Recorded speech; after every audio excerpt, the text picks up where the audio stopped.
Hello students, this is Praveen and you are watching my channel Vishwacation Academy. So students, आज के video में हम लोग CBSE class 10th के chapter 1 के इन टॉपिक्स को कवर अप करेंगे। सबसे पहला टॉपिक है what is real number with example. Second topic what is Euclid division lemma with example. Third topic what is Euclid division algorithm with example. Fourth topic में cover करेंगे हम लोग NCERT exercise 1.1 के सारे क्वेश्चंस का हम लोग सॉल्व करेंगे one by one. So students, अगर आपको भी इन टॉपिक्स में डाउट है या आप इन्हें सीखना चाहते हैं सो मैं आपसे रिक्वेस्ट करूंगा कि इस वीडियो को आप लोग शुरू से लेकर लास्ट तक देखिए ताकि सारे के सारे टॉपिक आपको अच्छे से समझ में आ जाए। सो चलिए स्टार्ट करते हैं टॉपिक नंबर 1 से, व्हाट इज़ रियल नंबर।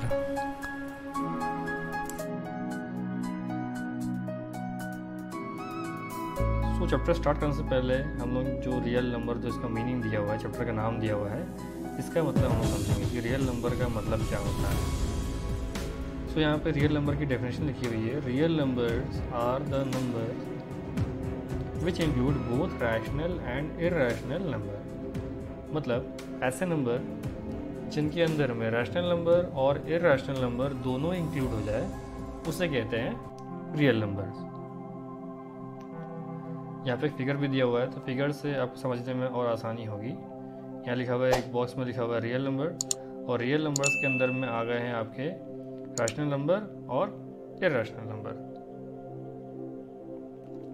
अब बात आती है यहाँ पे कि ये रैशनल नंबर क्या होते हैं और इरैशनल नंबर क्या होते हैं। सो आइए समझते हैं हम लोग इसको नेक्स्ट स्लाइड में। सो यहाँ पे हमारे पास में रैशनल नंबर की डेफिनेशन लिखी हुई है और इरैशनल नंबर की डेफिनेशन भी लिखी हुई है। स्टार्ट करते हैं हम लोग रैशनल नंबर से। तो यहाँ पर डेफिनेशन जो लिखी हुई है, a number can be written in a form of p by q where p and q are integers and q is not equal to 0। इसका मतलब ये होता है कि ऐसे नंबर जिसे हम लोग p by q के फॉर्म में लिख सकते हैं। p by q means fraction के फॉर्म में लिख सकते हैं, where p and q are integers, जहाँ पे p और q इंटीजर्स है, and q should not be equal to 0। That means q की जो वैल्यू है, दैट मीन्स डिनोमिनेटर की जो वैल्यू है वो कभी भी 0 के इक्वल नहीं होनी चाहिए। अगर डिनोमिनेटर 0 आ गया तो वो रैशनल नंबर नहीं कहलाएगा। So let us take some examples of rational number. हम यहाँ पर एग्जांपल लेते हैं कुछ, 2/3 -5/7, 0/2. See, 0/2 is also a rational number, but if we can take this like this, reciprocal of this 0/2, that means 2/0 लिखते हैं, तो ये आपका रैशनल नंबर नहीं कहलाएगा बिकॉज यहाँ पे डिनोमिनेटर में 0 आ गया है। वो डेफिनेशन थी हमारी that q should not be equal to 0। p and q integers होंगे बट q की जो वैल्यू है वो कभी भी 0 नहीं होना चाहिए। अब हमारे पास में यहाँ पे रैशनल नंबर के कुछ टाइप्स है। फॉर एग्जांपल नेचुरल नंबर हो गए, आपके होल नंबर हो गए एंड इंटीजर्स हो गए। सो ये सारे नंबर जो होते हैं ये रैशनल नंबर के अंदर में आ जाते हैं। Now if you can talk about the irrational number. So again हमारे पास में एक छोटी डेफिनेशन लिखी हुई है, a number can not be written in a form of p by q। मतलब ऐसे नंबर जिसे हम लोग p by q के फॉर्म में नहीं लिख सकते हैं वो सारे नंबर्स आपके कहलाते हैं इरैशनल नंबर। सो हमारे पास में कुछ एग्जांपल दिए हुए हैं इरैशनल नंबर के, जैसे कि पाई हो गया, √2 हो गया, √3, √5, √7 एक्सेट्रा। सो ये ऐसे कुछ नंबर है जिसे हम लोग p by q के फॉर्म में नहीं लिख सकते, इसलिए ये इरैशनल नंबर होते हैं। सो यहाँ पे जो रैशनल और इरैशनल इन दोनों का जो कॉम्बिनेशन होता है ये कहलाते हैं आपके रियल नंबर।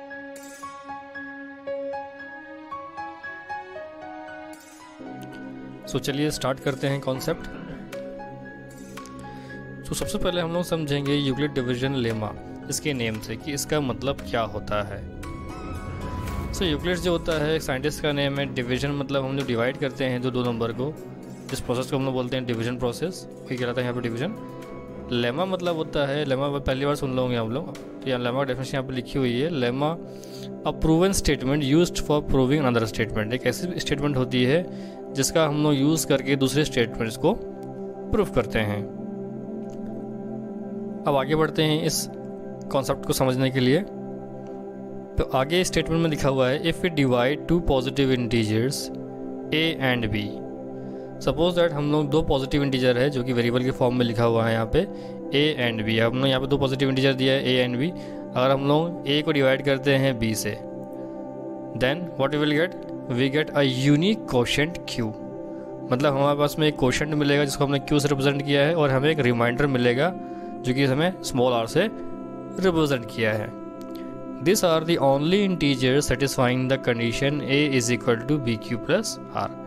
अब ये वे इंटीजर है जो इस कंडीशन को सेटिस्फाई करेंगे। किस टाइप से करेंगे, यहाँ पे वो स्टेटमेंट लिखी हुई है, कंडीशन लिखी हुई है फुल फॉर्म में, डिविडेंड इज इक्वल टू से divisor into quotient plus remainder. So students, ये पहले भी आप लोग पढ़ चुके हो, लेकिन आप लोगों को ये पता नहीं था कि आप लोग यूक्लिड डिवीजन लेमा पढ़ रहे हैं। अब ये एक्चुअली में होता क्या है, यहाँ पे लिखा हुआ है, this is nothing but a restatement of the long division process we have been doing all these years. That means आप क्लास 6-7 से आप पढ़ते आ रहे हो ये सब चीज़ें, लेकिन आपको ये नहीं पता था कि यही यूक्लिड डिवीजन लेमा है। वही चीज़ इसको दूसरे फॉर्म में कन्वर्ट करके दिया है, जिससे कई बच्चे कंफ्यूज हो जाते हैं देख के। बट ये बेटा इसमें कंफ्यूज होने वाली कोई बात नहीं है, क्योंकि ये आप लोग ऑलरेडी पढ़ चुके हो। क्या पढ़ चुके हैं आप लोग, जब भी आप कोई नंबर को डिवाइड करते हैं तो आपको क्या मिलता है, कोशेंट मिलता है और रिमाइंडर मिलता है। तो जब भी आप आंसर चेक करने के लिए क्या करते हैं आप लोग, यार आप लोग कॉन्सेप्ट यूज़ करते हैं, डिविडेंड इज इक्वल टू से divisor into quotient plus remainder. तो क्या मिल जाता है आपको, लेफ्ट हैंड साइड और राइट हैंड साइड क्या होता है, इक्वल आ जाता है। अभी हम लोग नेक्स्ट स्लाइड में हम लोग एग्जाम्पल देखेंगे तो और अच्छे से क्लियर हो जाएगा। अभी हम लोग सिर्फ फोकस करते हैं स्टेटमेंट पे। ओके, तो स्टेटमेंट और आगे बढ़ते हैं हम लोग। तो हमारे पास में दिया हुआ है, आर इज ग्रेटर और equal 0 but less than b. इसका मतलब क्या हुआ, जो रिमाइंडर जो होता है, अब रिमाइंडर क्या होगा, या तो 0 के इक्वल होगा या 0 से बड़ा होगा। क्यों होगा ऐसा, क्योंकि हमारे पास में दिया हुआ है a और b जो है वो पॉजिटिव इंटीजर है। तो पॉजिटिव इंटीजर तो ऑब्वियस सी बात है, रिमाइंडर कभी भी नेगेटिव में नहीं आ सकता। तो या तो वो 0 आएगा या फिर 0 से बड़ा आएगा। बट कितना बड़ा आएगा, लेस देन b। अब यहाँ पे b क्या है, b है डिवाइज़र। सो r की जो वैल्यू है वो हमेशा डिवाइज़र से छोटी ही रहेगी। अगर डिवाइज़र के इक्वल आती है या डिवाइज़र से बड़ी होती है तो उसको हम लोग एक बार और डिवाइड करेंगे, और तब तक डिवाइड करते रहेंगे जब तक कि रिमाइंडर की वैल्यू डिवाइज़र से छोटी ना आ जाए। जैसे रिमाइंडर की वैल्यू डिवाइज़र से छोटी आ जाती है, हम डिवीज़न प्रोसेस वहीं पे स्टॉप कर देते हैं। सो हमारे पास में लिखा हुआ है यहाँ पे, डिविडेंड इज इक्वल टू से divisor into quotient plus remainder. अगर हम लोग डिविडेंड को a मान ले, डिवाइज़र को हम लोग b मान ले, कोशेंट हो गया आपके पास में q, रिमाइंडर हो गया आपके पास में स्मॉल r, तो हमारे पास में जो एक्सप्रेशन बनता है वो किस टाइप से बन जाता है, a is equal to b q plus r. That means a हो गया डिविडेंड, b हो गया डिवाइज़र, q हो गया कोशेंट प्लस रिमाइंडर। सो इस टाइप से आपकी बन जाती है एक यूक्लिड डिवीजन लेमा की कंडीशन। आप देख सकते हैं यहाँ पे लिखा हुआ है a is equal to b q plus r. So Euclid division lemma जो है वो बहुत ही ईजी है, आप कई सालों से उसको पढ़ते हुए आ रहे हो, लेकिन बट आप ये नहीं जानते थे कि ये ही यूक्लिड डिवीजन लेमा है। सो आशा करता हूँ कि आपको इतना समझ में आ गया है। सो आगे बढ़ते हैं हम लोग नेक्स्ट स्टेप में। सो हमारे पास में यहाँ पे गिवन है, the formal statement of EDL is as follows. That means EDL means Euclid division lemma का शॉर्ट फॉर्म दिया हुआ है। जो यूक्लिड डिवीजन लेमा की जो फॉर्मल स्टेटमेंट है वो कुछ इस टाइप से है। क्या दी हुई है, given positive integers a and b। हम पहले बता चुका हूँ मैं आपको इसके पहले भी कि आपके पास में दो पॉजिटिव इंटीजर्स है a और b, a and b। There exist unique integers q and r। अब इसमें क्या मिल जाएगा आपको, एक यूनिक इंटीजर्स मिलेंगे q एंड r। अब ये q एंड r आपको कब मिलेंगे, जब आप लोग a को डिवाइड करोगे b से। तो आपको दो इंटीजर मिलेंगे, दो यूनिक इंटीजर मिलेंगे, एक तो क्यू मिलेगा और एक स्मॉल आर मिलेगा, small q and small r. अब क्यू क्या होता है आपके पास में, क्यू जो होता है वो कोशेंट होता है, आर होता है रिमाइंडर होता है। Satisfying a is equal to b q plus r, जो कि इस कंडीशन को सेटिस्फाई करेगा। अब ये कंडीशन कौन सी है आपको पहले बता चुका हूँ, dividend is equal to divisor into quotient plus remainder, मतलब इस कंडीशन को वो फॉलो करेगा। अब आर की जो वैल्यू है वो आर की वैल्यू कितनी होगी ये भी बता चुका हूँ मैं इसके पहले आपको। आर जो होगा वो या तो 0 के इक्वल होगा या फिर 0 से बड़ा होगा, बट वो b की छोटा होगा। b क्या है, डिवाइजर। r जो है वो हमेशा b से छोटा होगा। सो यही दिया हुआ है यूक्लिड डिवीजन लेमा में। सो इसको हम लोग और अच्छे से समझते हैं कुछ एग्जाम्पल के थ्रू। सो एग्जाम्पल देखते हैं हम लोग नेक्स्ट स्लाइड में। सो स्टूडेंट्स हमारे पास में यहाँ पे है एग्जाम्पल नंबर 1। चलिए देखते हैं एग्जाम्पल को कैसे सॉल्व किया गया है। हमने यहाँ पे ले लिया है एक नंबर, हमने यहाँ पे ले लिया है 11 ले लिया है और हमने ले लिया है 2। अब 11 क्या है, 2 से बड़ा है, दैट मीन्स हम 11 को डिवाइड करेंगे 2 से। तो हमने डिवाइड किया 11 को 2 से, तो आपके पास में जो डिविडेंड है 11 जो है वो डिविडेंड हो जाएगा, 2 जो है वो हो जाएगा डिवाइज़र। अब हम लोग 2 का टेबल पढ़ेंगे, हम लोग 2 का टेबल 5 टाइम्स पढ़ेंगे तो 2 5 10 आ जाएगा आपके पास में। तो आपके पास में 5 क्या आ गया, कोशेंट आ गया, तो कोशेंट है 5। अब क्या हो गया, 10 आ गया, तो 11 को हम लोग 10 से सब्ट्रैक्ट करेंगे तो कितना मिल जाएगा आपको, मिल जाएगा 1। तो लास्ट में क्या आ गया, 1 आ गया, तो 1 क्या हो गया, रिमाइंडर आ गया। अब 1 रिमाइंडर क्यों आ गया, क्योंकि 1 जो है वो 2 से छोटा है।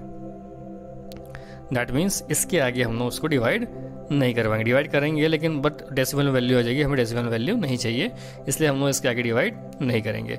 ओके, अब चेक करने का तरीका क्या होता था, हम चेक करते हैं जब, तो क्या लिखते हैं हम लोग, डिविडेंड इज इक्वल टू से divisor into quotient plus remainder. इस टाइप से आप लोग करते थे, आपने आई थिंक 7th या 8th में आपने इस टाइप से चेक किया होगा, आपको याद भी होगा।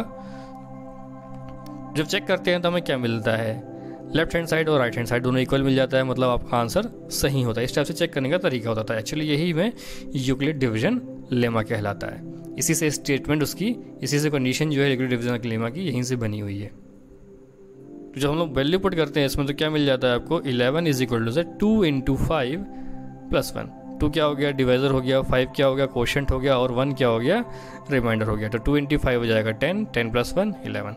दैट मीन्स क्या मिल गया, left hand side is equal to right hand side. ये चेक करने का तरीका था और एक्चुअली में यही यूक्लिड डिवीजन लेमा भी था। Let us take one more example. Okay, तो हमारे पास यहाँ पे सेकंड एग्जांपल है। सेकंड एग्जांपल में अगेन हमने यहाँ पे डिफरेंट डिजिट्स लिए हैं। एक तो 20 लिया गया है और एक लिया है 3। सो यहाँ पे 20 जो है वो 3 से बड़ा है, इसलिए हमने क्या किया, 20 का हमने डिविडेंड मान लिया और 3 का हमने मान लिया यहाँ पे डिवाइजर।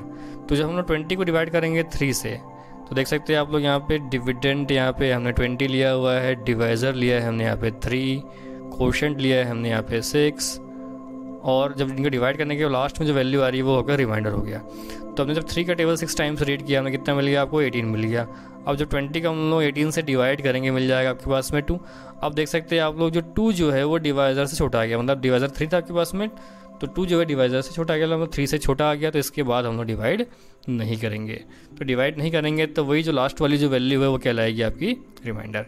तो अगेन हम लोग लगाते हैं यहाँ पे यूक्लिड डिवीजन लेमा, जो कि हम लोग चेक करने के लिए लगाते थे। तो क्या लगाते थे हम लोग, dividend is equal to divisor into quotient plus remainder.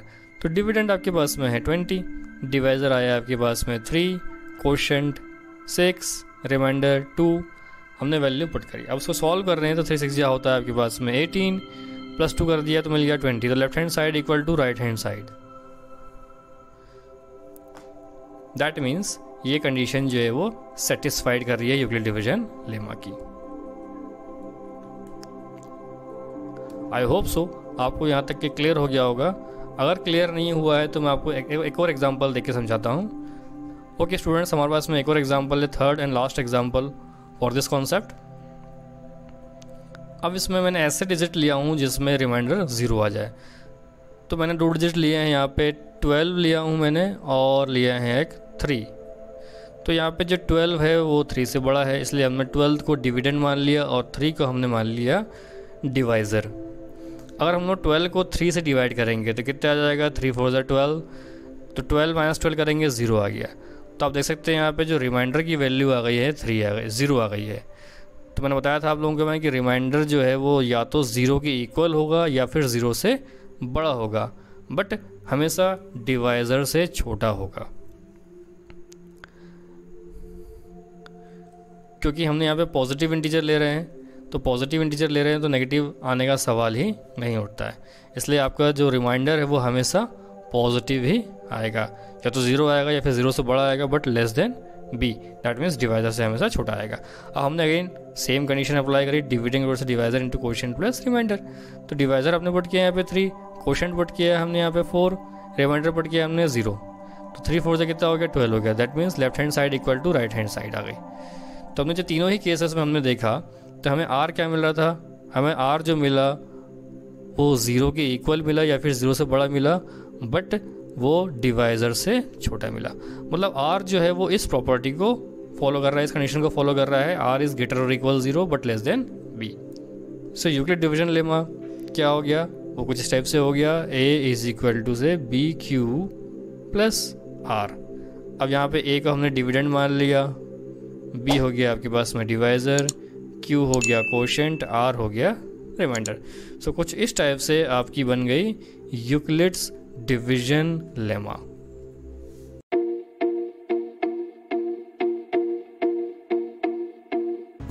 So Euclid division algorithm start करने से पहले हम लोग समझेंगे कि एल्गोरिथम का मतलब क्या होता है। सो स्टूडेंट्स, हमारे पास में एल्गोरिथम की डेफिनेशन लिखी हुई है। यहाँ लिखा हुआ है, an algorithm is a series of well defined steps which gives a procedure for solving a type of problem.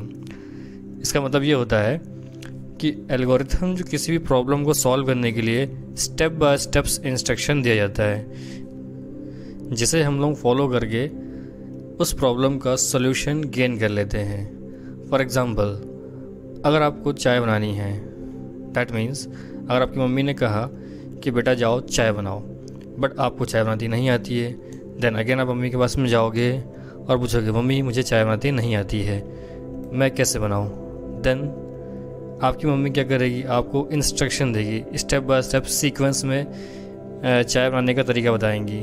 For example, सबसे पहले मम्मी कहेंगी कि सबसे पहले एक पैन ले लो, उस पैन में 1 कप दूध डालो, 1 कप पानी डालो, 1 चम्मच चाय पत्ती मिलाओ, 2 चम्मच शुगर मिलाओ और उस पैन को गैस के ऊपर 10 मिनट बॉईल होने के लिए रख दो। जब आपका मिक्सचर जो है पूरी तरीके से अच्छी तरीके से बॉईल हो जाए और उसका कलर अच्छे से ब्राउन हो जाए, तब उसे गैस से उतार के चाय छन्नी से छान के आप सर्व कीजिए। सो ये आपकी मम्मी ने जो आपको इंस्ट्रक्शन दिया, इसको जब आप स्टेप बाय स्टेप सीक्वेंस में फॉलो करोगे तो आप एक अच्छी चाय ईज़िली बना लोगे। दैट मीन्स आपकी जो चाय बनाने की प्रॉब्लम जो है वो ईज़िली सॉल्व हो जाएगी। सो यही जो इंस्ट्रक्शन आपकी मम्मी ने दिया था, इसी इंस्ट्रक्शन को हम लोग कहेंगे एल्गोरिथम। सो ये एक एग्जांपल था, रियल लाइफ एग्जांपल। सो इसी टाइप से किसी भी प्रॉब्लम को सॉल्व करने के लिए हम लोग एल्गोरिथम क्रिएट करते हैं।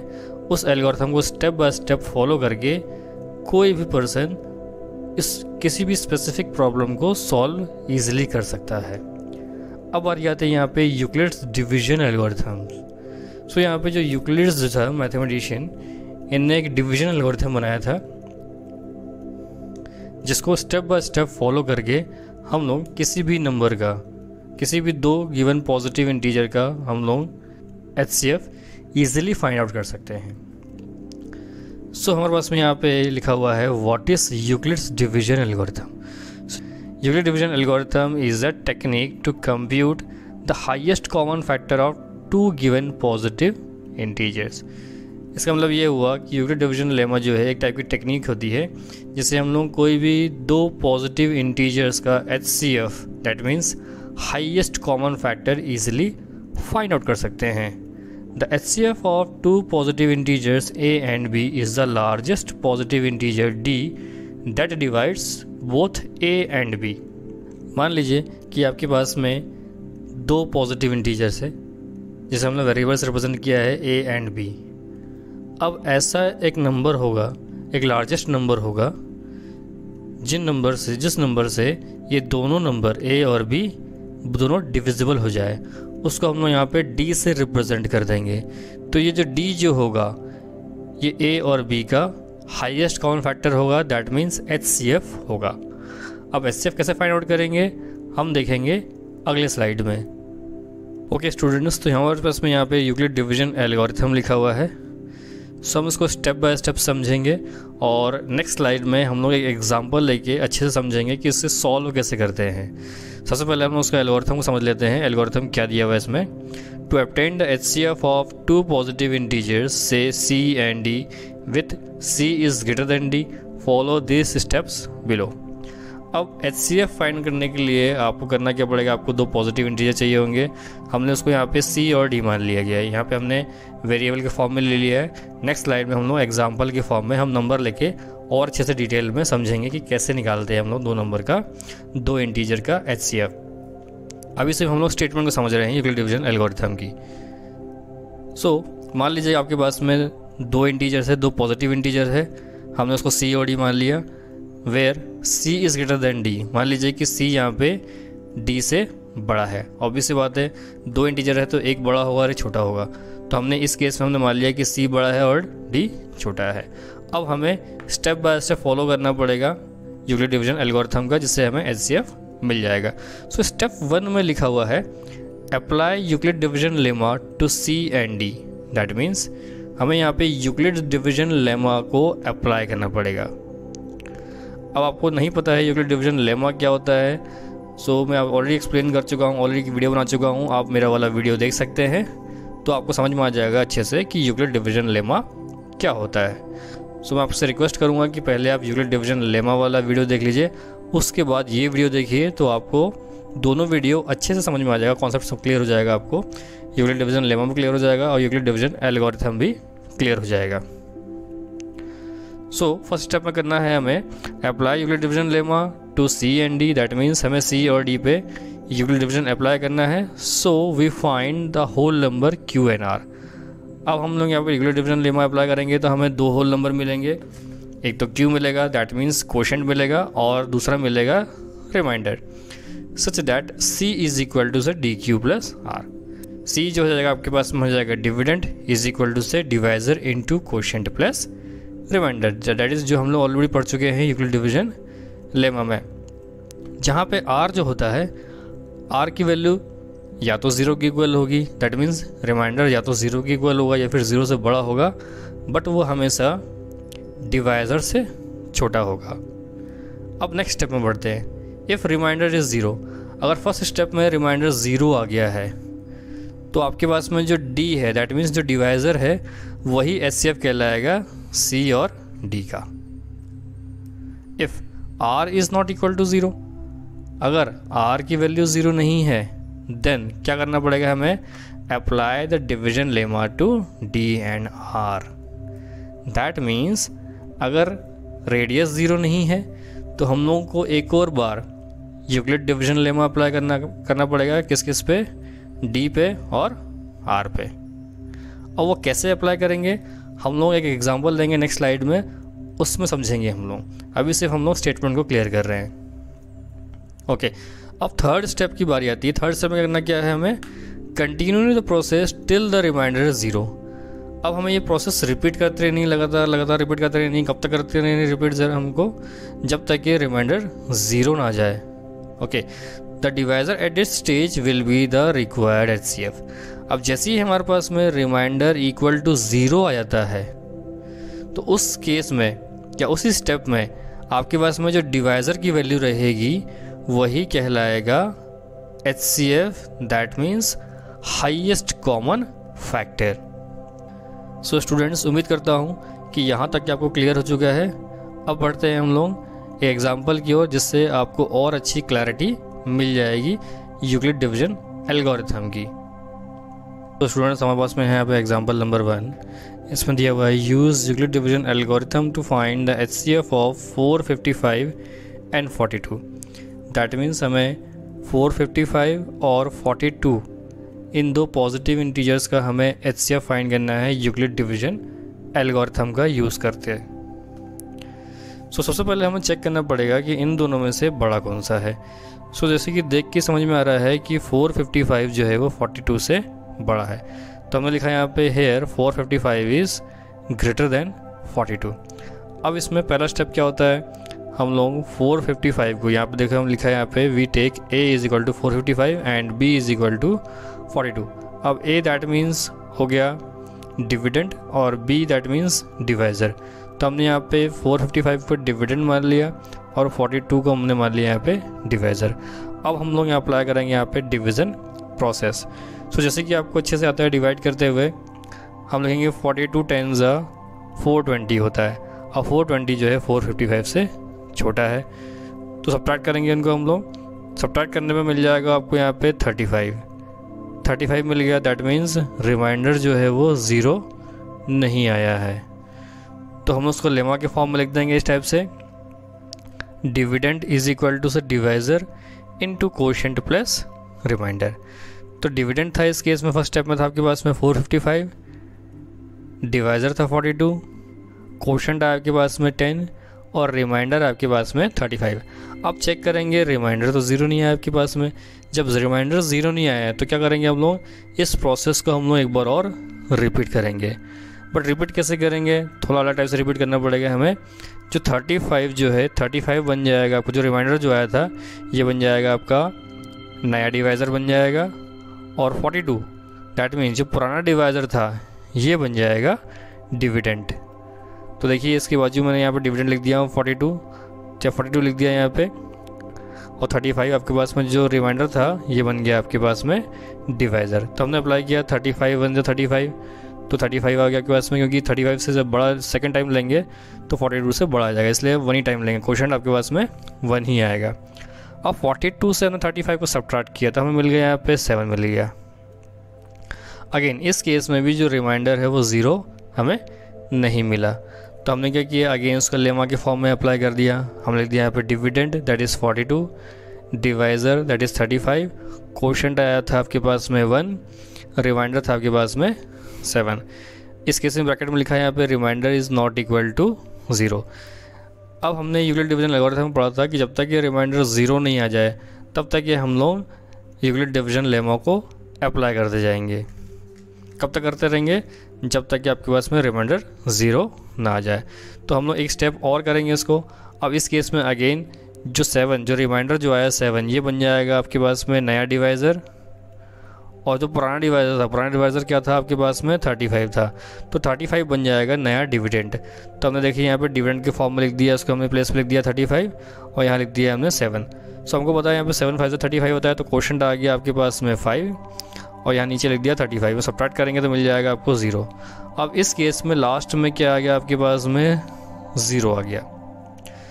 अब 0 आ गया मतलब हमने स्टेटमेंट में पढ़ा था पिछले एल्गोरिथम में कि जैसे ही रिमाइंडर 0 आ जाए तो लास्ट डिवाइज़र जो होता है HCF of that 2 positive integers. तो अगेन उसको हमने यहाँ पे लेमा के फॉर्म में अरेंज कर दिया, dividend is equal to divisor, dividend that means 35, divisor that means 7 into quotient क्या था आपके पास में 5 आया था यहाँ पे, प्लस रिमाइंडर। अब रिमाइंडर कितना आ गया 0 आ गया। अब जैसे रिमाइंडर 0 आ गया ये स्टेप्स जो है यहीं पे स्टॉप हो जाएगी और आपका लास्ट डिवाइज़र, अब यहाँ पे लास्ट डिवाइज़र क्या है आपके पास में 7 है। Here we have last divisor is 7, that means the HCF of 455 and 42 is 7। तो यहाँ पे 455 और 42 का जो HCF है वो 7 आ गया है। उम्मीद करता हूँ स्टूडेंट्स ये एग्जांपल आपको समझ में आ गया है। अगर आपको एग्जांपल समझ में नहीं आया है तो हम एक और एग्जांपल कर लेते हैं, उसमें आपको ज़रूर समझ में आ जाएगा। Late us solve the next example. Okay students, हमारे पास में सेकंड एग्जांपल है हमारे पास में। अब सेम क्वेश्चन है बट यहाँ पे वैल्यूज़ जो है वो डिफरेंट है। यहाँ पे सेम क्वेश्चन है, use Euclid division algorithm to find the HCF of 420 and 130। So हमें यहाँ पे 420 और 130 का हमें HCF फाइंड करना है यूक्लिड डिवीजन एल्गोरिथम का यूज़ करके। तो सबसे पहला स्टेप जो होता है आपको अच्छे से पता है कि चेक करना पड़ेगा इन दोनों में से बड़ा कौन सा है। तो अगेन हमें देख के समझ में आ रहा है कि 420 बड़ा है और 130 छोटा है। तो हमने लिख दिया यहाँ पे हेयर 420 इज़ ग्रेटर देन 130। तो अगेन हमने क्या किया, यहाँ पे राइट हैंड साइड में पूरा डिवीज़न प्रोसेस अप्लाई किया है और लेफ़्ट साइड में पूरा एल्गोरिथम अप्लाई किया है, यूक्लिड डिवीजन लेमा अप्लाई किया है, ताकि आपको अच्छे से समझ में आ जाए इजी वे में। तो चलिए स्टेप बाय स्टेप हमें इसको एक्सप्लेन करता हूँ, आप समझते जाइए इसे।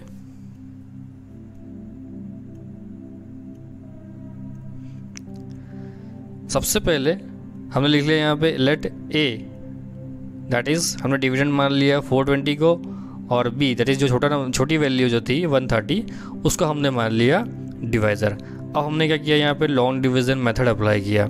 तो 420 को हमने डिवाइड किया 130 से, तो 3 टाइम में कितना आ गया, 390 आ गया। तो 390 आ गया, तो 420 से हमने 390 को सब्ट्रैक्ट किया तो हमें मिल गया यहाँ पे 30। दैट मीन्स रिमाइंडर आपके पास में 0 नहीं आया, remainder is not equal to 0। अब इसको हमने क्या किया, हमने इसको यहाँ पे लेमा के फॉर्म में अरेंज कर दिया। कैसे अरेंज कर दिया, पहले हमने लिख दिया यहाँ पे dividend that is 420 is equal to divisor that is 130 into quotient. Quotient क्या था आपके पास में, यहाँ पे देखो फर्स्ट स्टेप में 3 आया था, और प्लस रिमाइंडर कितना आया आपके पास में, 30 आया। तो हमने लिख दिया यहाँ पे प्लस 30। अब ब्रैकेट में लिख दिया remainder is not equal to 0। अब जब रिमाइंडर 0 नहीं आया था, जैसे पिछले एग्जांपल में हमने किया था, क्या किया था, अब इसी प्रोसेस को हमें एक बार और रिपीट करना पड़ेगा।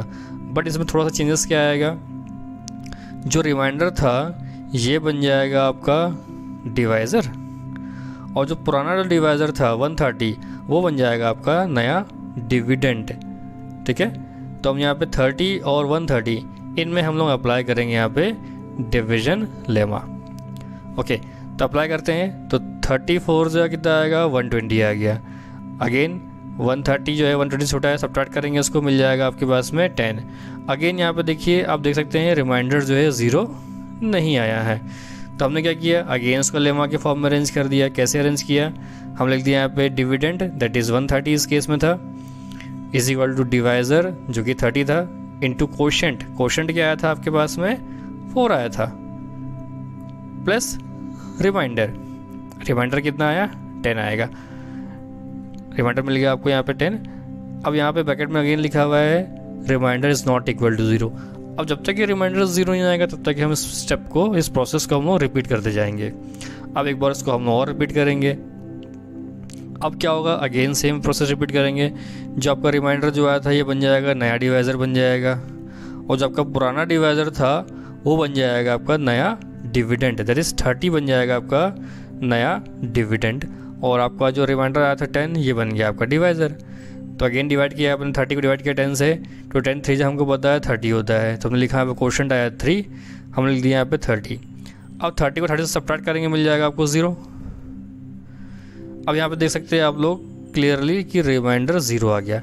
अब बताया था मैंने आपको कि जैसे ही रिमाइंडर 0 आए ये डिवीज़न प्रोसेस यहीं पे स्टॉप हो जाएगा, और आपका लास्ट डिवाइज़र जो होगा वही कहलाएगा इन दो नंबर का, 2 इंटीजर्स का HCF। तो अगेन इसको हम लास्ट स्टेप जो थी हमने इसको लेमा के फॉर्म में अरेंज कर दिया। कैसे अरेंज किया, हमने पहले लिखा डिविडेंड, तो डिविडेंड क्या था, 30 था इस केस में, इस स्टेप में, is equal to divisor into quotient. Divisor था 10, कोशेंट आया था आपके पास में 3 प्लस रिमाइंडर। अब रिमाइंडर आपके पास में 0 आ गया। अब 0 आ रहा है तो देख के समझ में ईजिली समझ में आ रहा है, क्लियर समझ में आ रहा है हमें कि जो आपका उसमें लास्ट डिवाइज़र क्या था, 10 है। That means last divisor is 10। अब लास्ट डिवाइज़र 10 है, मतलब HCF ऑफ 420 एंड 130 इज़ 10। तो यहाँ पे HCF जो है 420 और 130 का वो आ गया है 10। सो स्टूडेंट्स, मैं उम्मीद करता हूँ कि यहाँ तक कि जो मैंने समझाया है Euclid division algorithm with example, ये आपको समझ में आ गया है।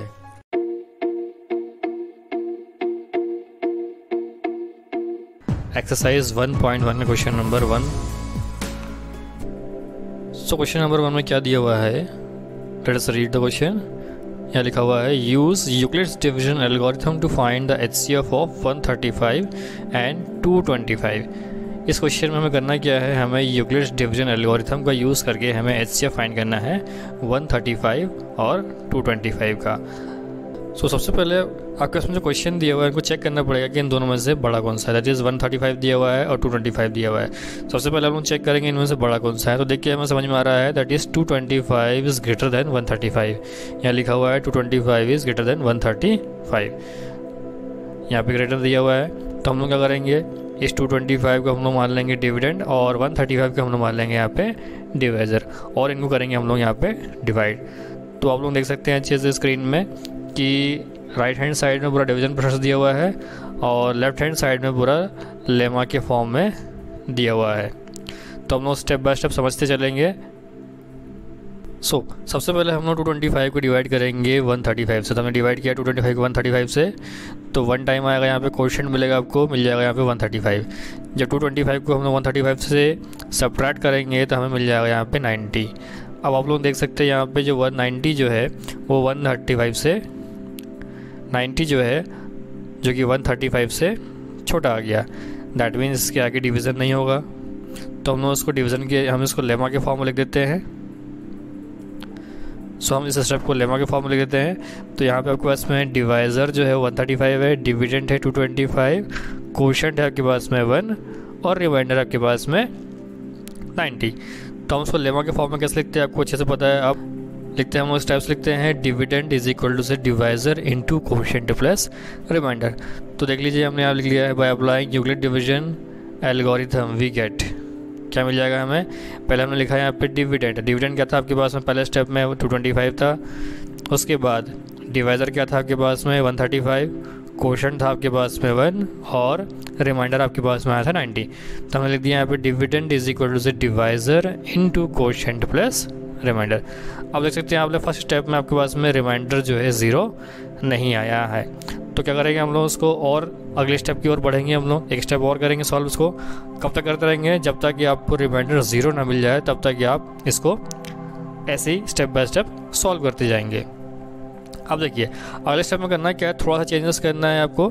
जो यहाँ पर रिमाइंडर जो आया था ये बन जाएगा आपका नया डिवाइज़र, और ये जो पुराना डिवाइज़र था 135 ये बन जाएगा आपके पास में नया डिविडेंड।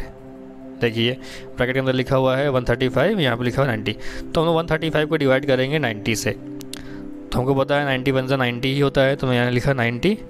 अब इसको सब्ट्रैक्ट करेंगे तो 135 को सब्ट्रैक्ट करेंगे 90 से, तो हमें मिल जाएगा यहाँ पे 45। देखिए अब यहाँ पे 45 जो है अगेन क्या हो गया, जो आपके पास में डिवाइज़र था उससे छोटा आ गया। तो अगेन उसको लेमा के फॉर्म में लिख देंगे, उससे आगे डिवाइड नहीं हो पाएगा। तो उसको हमने लेमा के फॉर्म में इस टाइप से लिख दिया। हमने कैसे लिख दिया, डिविडेंड इज इक्वल टू से divisor into quotient plus remainder. तो यहाँ पे डिविडेंड क्या था इस केस में 135 था, डिवाइज़र क्या था हमने 90 से डिवाइड किया इसलिए 90 डिवाइज़र था। क्वोशिएंट क्या था आपके पास में, देखिए यहाँ पे क्वोशिएंट 1 आया था और रिमाइंडर क्या आया आपके पास में 45 आया था, तो मैंने लिख दिया 45। अगेन इस स्टेप में भी देखिए रिमाइंडर जो है वो 0 नहीं आया है। अब रिमाइंडर 0 नहीं आया तो हम क्या करेंगे, इसको एक बार और डिवाइड करेंगे। अब इस केस में हमने जो पहले स्टेप में हमने रिपीट किया था वही सेम चीज़ फॉलो करेंगे। मतलब ये जो रिमाइंडर आपके पास में 45 जो आया ये बन जाएगा नया डिवाइज़र, और पुराना जो आपके पास में डिवाइज़र था, पुराना डिवाइज़र क्या था 90 था, ये बन जाएगा नया डिविडेंड। देखिए यहाँ पे डिविडेंड लिख दिया यहाँ पे 90 है ना। तो क्या हुआ यहाँ पे 90 को डिवाइड किया हमने 45 से, तो हमको पता है 45 2 से कितना होता है 90 होता है, तो यहाँ लिख लिया 90 हमने लिख दिया। अब 90 माइनस 90 क्या मिल गया आपको 0, आर कितना आ गया आपके पास में 0 आ गया। तो जैसे ही 0 आएगा आप डिवीज़न प्रोसेस यहीं पे स्टॉप कर देंगे। अब इसको अगेन हम लेमा के फॉर्म में लिख देंगे। किस टाइप से लिखेंगे हम लोग, इस टाइप से लिखेंगे। यहाँ पे देखिए लिखा हुआ है, पहले होता है डिविडेंड लिखते हैं, तो डिविडेंड 90 था, देखिए 90 है। उसके बाद लिखते हैं equal to divisor into quotient plus remainder. तो डिवाइज़र आपके पास में क्या है 45 है, इनटू क्वोशिएंट, क्वोशिएंट क्या आया था 2 आया था, प्लस रिमाइंडर, रिमाइंडर आपके पास में 0 आया था। देखिए यहाँ पे लास्ट स्टेप में लिखा भी है रिमाइंडर इज इक्वल टू 0। अब जैसे ही बताया था मैंने आपको पहले भी कि जैसे ही रिमाइंडर 0 आता है हम डिवीज़न प्रोसेस वहीं पे स्टॉप कर देते हैं। अब HCF क्या है यहाँ पे? सो HCF जो होता है लास्ट डिवाइज़र, दैट मीन्स जैसे आपके पास में 0 आता है रिमाइंडर, तो लास्ट डिवाइज़र जो होता है उसकी लास्ट डिवाइज़र क्या है यहाँ पे इस केस में 45। देख सकते हैं आप लोग यहाँ पे लास्ट डिवाइज़र जो है 45 है, तो 45 ही कहलाएगा इन दो नंबर्स का HCF। That means HCF of 135 and 225 is 45। तो यहाँ पे जो 135 है और 225 है इनका HCF आपको मिल जाएगा 45। सो स्टूडेंट्स, उम्मीद करता हूँ कि यहाँ तक आपको समझ में आ गया है। चलिए बढ़ते हैं क्वेश्चन नंबर 1 का सेकेंड पार्ट करते हैं, जो कि बिल्कुल इसी की तरह है। ओके स्टूडेंट्स, तो हमारे पास में यहाँ पे क्वेश्चन नंबर 1 का सेकेंड पार्ट है। यहाँ पे हमें फाइंड करना है HCF using Euclid division algorithm. तो हमारे पास क्वेश्चन दिया हुआ है 196 और दिया हुआ है 38,220। अब अगेन चेक करना है दोनों में से बड़ा कौन सा। तो देखिए हमें समझ में आ रहा है कि 38,220 जो है वो बड़ा है 196 से। तो यहाँ लिख दिया हमने यहाँ पे हेयर 38,220 इज़ ग्रेटर देन 196। अब करना क्या है हमें यहाँ पे, by applying Euclid division algorithm we get, हमें यहाँ पे डिवीजन एल्गोरिथम को अप्लाई करना है। कैसे करना है, चलिए यहाँ पे राइट हैंड साइड में पूरा डिवीजन प्रोसेस लिखा है, मैं आपको एक्सप्लेन करता हूँ स्टेप बाय स्टेप, आप समझते जाइए। यहाँ लिखा हुआ है, पहले हमने लिख दिया यहाँ पे अंदर लिख दिया 38,220 और हमने बाहर लिख दिया यहाँ पे 196। अब थोड़ा सा बड़ा नंबर है यहाँ पे, तो हम क्या करेंगे, उसको स्टेप बाय स्टेप हम उसको सॉल्व करेंगे। कब तक करते रहेंगे, जब तक कि आपके पास में यहाँ पे जो डिविडेंड है ना, जो डिविडेंड है वो जो कि डिवाइज़र से जब तक छोटा ना जाए तब तक उसको डिवाइड करते रहेंगे। तो पहले स्टेप में क्या करेंगे, हमने यहाँ पे 3 नंबर को ले लिया, हमने 382 को ले लिया हमने यहाँ पे, तो हमने लिया यहाँ पे 1 टाइम लिया, तो 196 1 जा होता है 196 मिलेगा आपको। अब सब्ट्रैक्ट किया, मिल गया कितना आपको, मिल गया यहाँ पे 186 मिल गया। अब यहाँ पे क्या हो गया, ये 2 जो है हम नीचे ले आए, हमने उसको यहाँ पे क्यों ले आया 2 हमने यहाँ पे, क्योंकि 186 जो था वो 196 से छोटा आ गया था, तो हमने यहाँ पर जो 2 बचा हुआ था उसको हमने नीचे ले आए, तो कितना मिल गया आपको 1862 मिल गया। अब हमने यहाँ पे 9 टाइम्स लिया, तो 196 इंटू 9 टाइम्स लेंगे हम लोग, तो आपको मिल जाएगा यहाँ पे 1764। अब इनको सब्ट्रैक्ट करने पे मिल जाएगा आपको 98। अब यहाँ पे जो बचा हुआ 0 जो है उसको भी हम नीचे ले आएंगे, तो कितना हो गया 980 हो गया आपके पास में। अब 196 को हम लोग 5 टाइम्स मल्टीप्लाई करेंगे, तो कितना मिल जाएगा, अगेन आपको 980 मिल गया। सब्ट्रैक्ट करने पर कितना मिल जाएगा आपको, यहाँ पे 0 मिल जाएगा। तो देखिए आपने फर्स्ट स्टेप में क्या हो गया, यहाँ पे रिमाइंडर जो हो गया 0 आ गया, मतलब हमें सेकेंड स्टेप की ओर बढ़ना ही नहीं पड़ा। तो यहाँ पे क्या मिल गया आपको, यहाँ पे डिवाइज़र 196 है, डिविडेंड है 38220 है ना, और क्वोशंट कितना है आपके पास में 195। तो यहाँ पे ये एक ही स्टेप में सॉल्व हो गया, सेकेंड स्टेप में हमें जाना ही नहीं पड़ा। सेकेंड स्टेप में क्यों नहीं गए हम लोग, क्योंकि यहाँ पे जो डिविडेंड था वो डिवाइज़र से छोटा आया ही नहीं, डायरेक्टली वो 0 हो गया। दैट मीन्स ये परफेक्ट डिवाइज़र था। 196 जो था वो 38,220 का परफेक्ट डिवाइज़र था, इसलिए ये एक ही बार में डिवाइड होके रिमाइंडर 0 दे दिया इसने। तो हम लोग लिख देंगे उसको अगेन लेमा के फॉर्म में लिख देंगे। कैसे लिखते हैं हम लोग, डिविडेंड इज इक्वल टू, तो डिविडेंड क्या है 38,220 है dividend, is equal to divisor क्या है 196 है डिवाइज़र, इनटू क्वोशंट क्या है 195 प्लस रिमाइंडर 0 आ गया। तो देखिए यहाँ पे रिमाइंडर 0 आ गया, तो ये प्रोसेस यहीं पे स्टॉप हो गया। अब यहाँ पे HCF क्या आ गया इन दोनों का, 196 और 38,220 का HCF कितना आ गया 196 आ गया HCF। 196 क्यों आया, बताया था इसके पहले मैंने आपको कि जो लास्ट डिवाइज़र होता है, लास्ट डिवाइज़र क्या था, दैट मीन्स फर्स्ट और लास्ट डिवाइज़र 196 ही है। तो यहाँ पे 196 और 38,220 का जो HCF आ गया वो 196 आ गया, ये आ गया आंसर। सो स्टूडेंट्स, उम्मीद करता हूँ ये वाला क्वेश्चन भी आपको समझ में आ गया है। चलिए अब करते हैं इसी का थर्ड पार्ट। ओके स्टूडेंट्स, सो क्वेश्चन नंबर फर्स्ट का थर्ड पार्ट है हमारे पास में दिया हुआ है यहाँ पे। यहाँ लिख करना क्या है हमें, यहाँ पे 867 एंड 255 इनका हमें फाइंड करना है HCF। तो अगेन सेम प्रोसेस रिपीट करेंगे। पहले तो आप चेक कर लीजिए इन दोनों में से बड़ा कौन सा है। तो देख के समझ में आ रहा है हमारे पास में कि 867 जो है वो 255 से बड़ा है। तो हमने यहाँ लिख दिया है 867 इज़ ग्रेटर दैन 255। हमें करना क्या है यहाँ पे, therefore by applying Euclid's division algorithm we get. तो अगर हम लोग यहाँ पे यूक्लिड डिवीजन एल्गोरिथम को अप्लाई करेंगे तो हमें क्या मिलता है देखते हैं। पहले राइट हैंड साइड में उसको स्टेप बाय स्टेप हम लोग डिवीजन करते जाएंगे और इसी को कन्वर्ट करते जाएंगे हम लोग यहाँ पे लेमा के फॉर्म में। तो पहला स्टेप करते हैं हम लोग डिवाइड करते हैं यहाँ पे 867 को 255 से डिवाइड करते हैं। तो हम लोग 3 टाइम्स लेंगे, यहाँ पे क्वेश्चन लेंगे, 255 को 3 टाइम्स मल्टीप्लाई करेंगे तो हमें मिल जाएगा यहाँ पे 765। अब हम लोग यहाँ पे 867 को 765 से सबट्रैक्ट करेंगे तो आपको मिल जाएगा यहाँ पे 102। अब देख सकते हैं आप लोग जो 102 आया है वो क्या है, 255 से लेस है ना। तो इसका आगे डिवीजन नहीं होगा तो हम क्या करेंगे, इसको लेमा के फॉर्म में लिख देंगे। कैसे लिख देंगे, पहले हम लोग लिख देंगे यहाँ पे डिविडेंड। तो डिविडेंड क्या है आपके पास में इस केस में, इस क्वेश्चन में 867 डिविडेंड है। ओके, डिवाइजर क्या है, 255 है। क्वोशंट क्या है, क्वोशंट 3 है। और रिमाइंडर कितना आया, 102 आया। अब देख सकते हैं यहाँ पे remainder is not equal to 0। अब रिमाइंडर 0 नहीं आया मतलब क्या करेंगे, एक बार उसको और सॉल्व करेंगे। इस बार क्या करेंगे हम लोग, जो रिमाइंडर जो आया ये बन जाएगा आपका नया डिवाइज़र।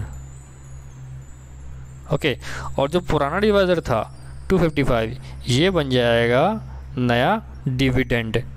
और डिवाइड करेंगे उसको हम लोग तो 102 हमने 2 टाइम्स लिया, कितना मिल गया आपको, 204 है ना, 204 मिल गया। और 255 को 204 से हम लोग सबट्रैक्ट करेंगे तो कितना मिल जाएगा, 51 आ गया। अब देखिए यहाँ पे 51 मिल गया। अगेन यहाँ पे जो रिमाइंडर जो है 0 नहीं आया, 51 आ गया। अब ये पुराना जो डिवाइज़र था उससे छोटा आ गया, मतलब डिवीज़न प्रोसेस यहाँ पे स्टॉप हो गया। अगेन इसको लेमा के फॉर्म में लिखो।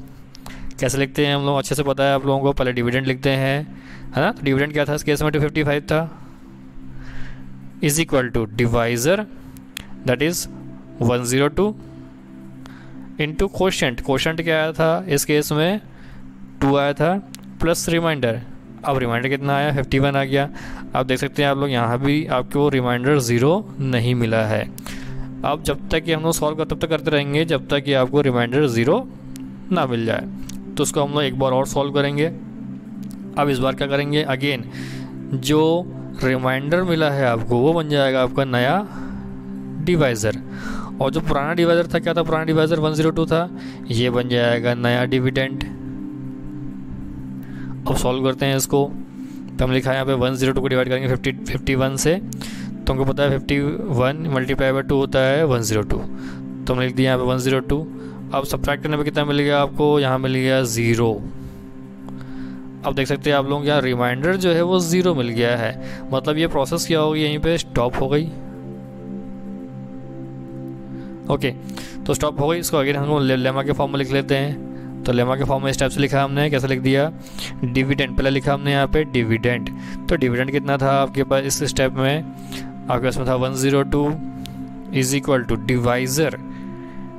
डिवाइज़र क्या था, 51 था, इंटू क्वोशंट। क्वोशंट कितना मिला था, 2 मिला था। देख सकते हैं यहाँ पे 2 लिखा हुआ है, प्लस रिमाइंडर, रिमाइंडर 0 आ गया। तो यहाँ लिखा है हमने ब्रैकेट में लिख दिया यहाँ पे रिमाइंडर इज इक्वल टू 0।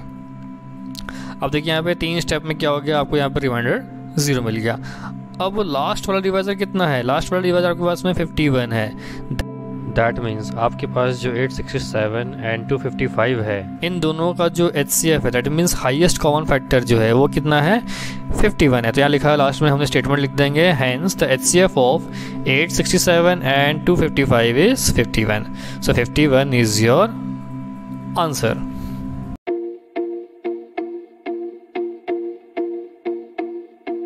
का एक्सरसाइज 1.1 क्वेश्चन नंबर 2।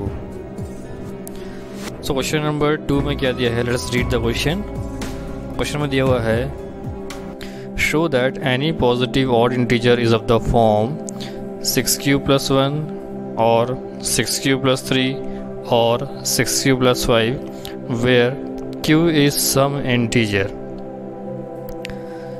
हमें क्या करना है इसमें, हमें प्रूफ करना है, हमें शो करना है। शो करना मतलब प्रूफ करना है कि कोई भी पॉजिटिव ऑड इंटीजर जो है वो इस फॉर्म में होता है 6q + 1 6q + 3 6q + 5। अब पॉजिटिव ऑड इंटीजर क्या होता है, सो यहाँ पे वर्ड लिखा हुआ है पॉजिटिव और ऑड इंटीजर, मतलब ऐसे इंटीजर्स जो कि पॉजिटिव हो और ऑड भी हो। फॉर एग्ज़ाम्पल 1 ले लिया हमने यहाँ पे, 3, 5, 7, 9, 11 एक्सेट्रा। मतलब ऐसे नंबर जो कि 2 से डिविजिबल ना हो वो सारे नंबर कहलाते हैं ऑड नंबर। और पॉजिटिव मतलब जो नेगेटिव नहीं है वो पॉजिटिव होते हैं। सो यहाँ पे ये कुछ एग्जांपल्स है पॉजिटिव ऑड इंटीजर्स का। तो हमें करना क्या है इस क्वेश्चन में, हमें शो करना है कि कोई भी पॉजिटिव ऑड इंटीजर हो, एक्स वाई जेड कोई भी इंटीजर हो, वो इस फॉर्म में होना चाहिए। वो इस फॉर्म में होता है 6q + 1, 6q + 3 और 6q + 5। तो इसमें हम लोग क्या करेंगे, हम लोग इसमें यूक्लिड डिवीजन एल्गोरिथम का यूज़ करके इसे हम लोग प्रूफ करेंगे। सो सोल्यूशन कुछ इस टाइप से करेंगे हम लोग। यहाँ पे let a be any positive odd integer. हम मान लेते हैं कि ए यहाँ पे कोई पॉजिटिव ऑड इंटीजर है, क्योंकि हमें नहीं पता है कि वो कौन सा ऑड इंटीजर है, इसलिए हमने उसको ए मान लिया, अल्फ़ाबेट के फॉर्म में ले लिया, हमने वेरिएबल के फॉर्म में ले लिया उसे। तो हमने ले लिया यहाँ पे let a be any positive odd integer. अब हम यहाँ पर लगाएंगे Euclid division algorithm. So by division algorithm with a and b is equal to 6 we have. हमने ए ले लिया, यहाँ पे हमने कोई भी वेरिएबल ले लिया ए, और बी हमने यहाँ पे ले लिया 6 ले लिया। अब बी 6 क्यों ले लिया, अब आपको अच्छे से पता है यहाँ पे कि a इज इक्वल टू से BQ + R। मतलब जो डिवीजन एल्गोरिथम होता है वो इस फॉर्म में होता है, a इज इक्वल टू से BQ + R, जहाँ पे a क्या होता है, डिविडेंड होता है, b होता है डिवाइज़र, q होता है कोशेंट और r होता है रिमाइंडर।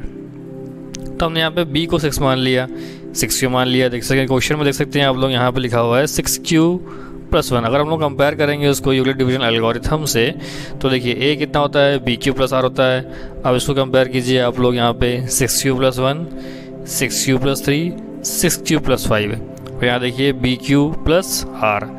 दैट मीन्स b की प्लेस पे यहाँ पे 6 दिया हुआ है, इसलिए हमने यहाँ पे b की जगह पे हमने यहाँ पे 6 मान लिया।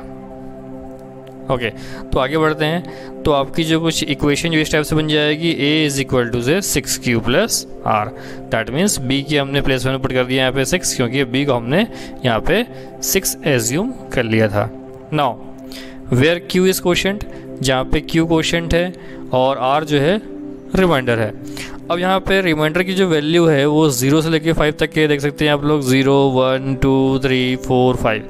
अब ये 0 से लेके 5 तक की वैल्यू क्यों दी हुई है?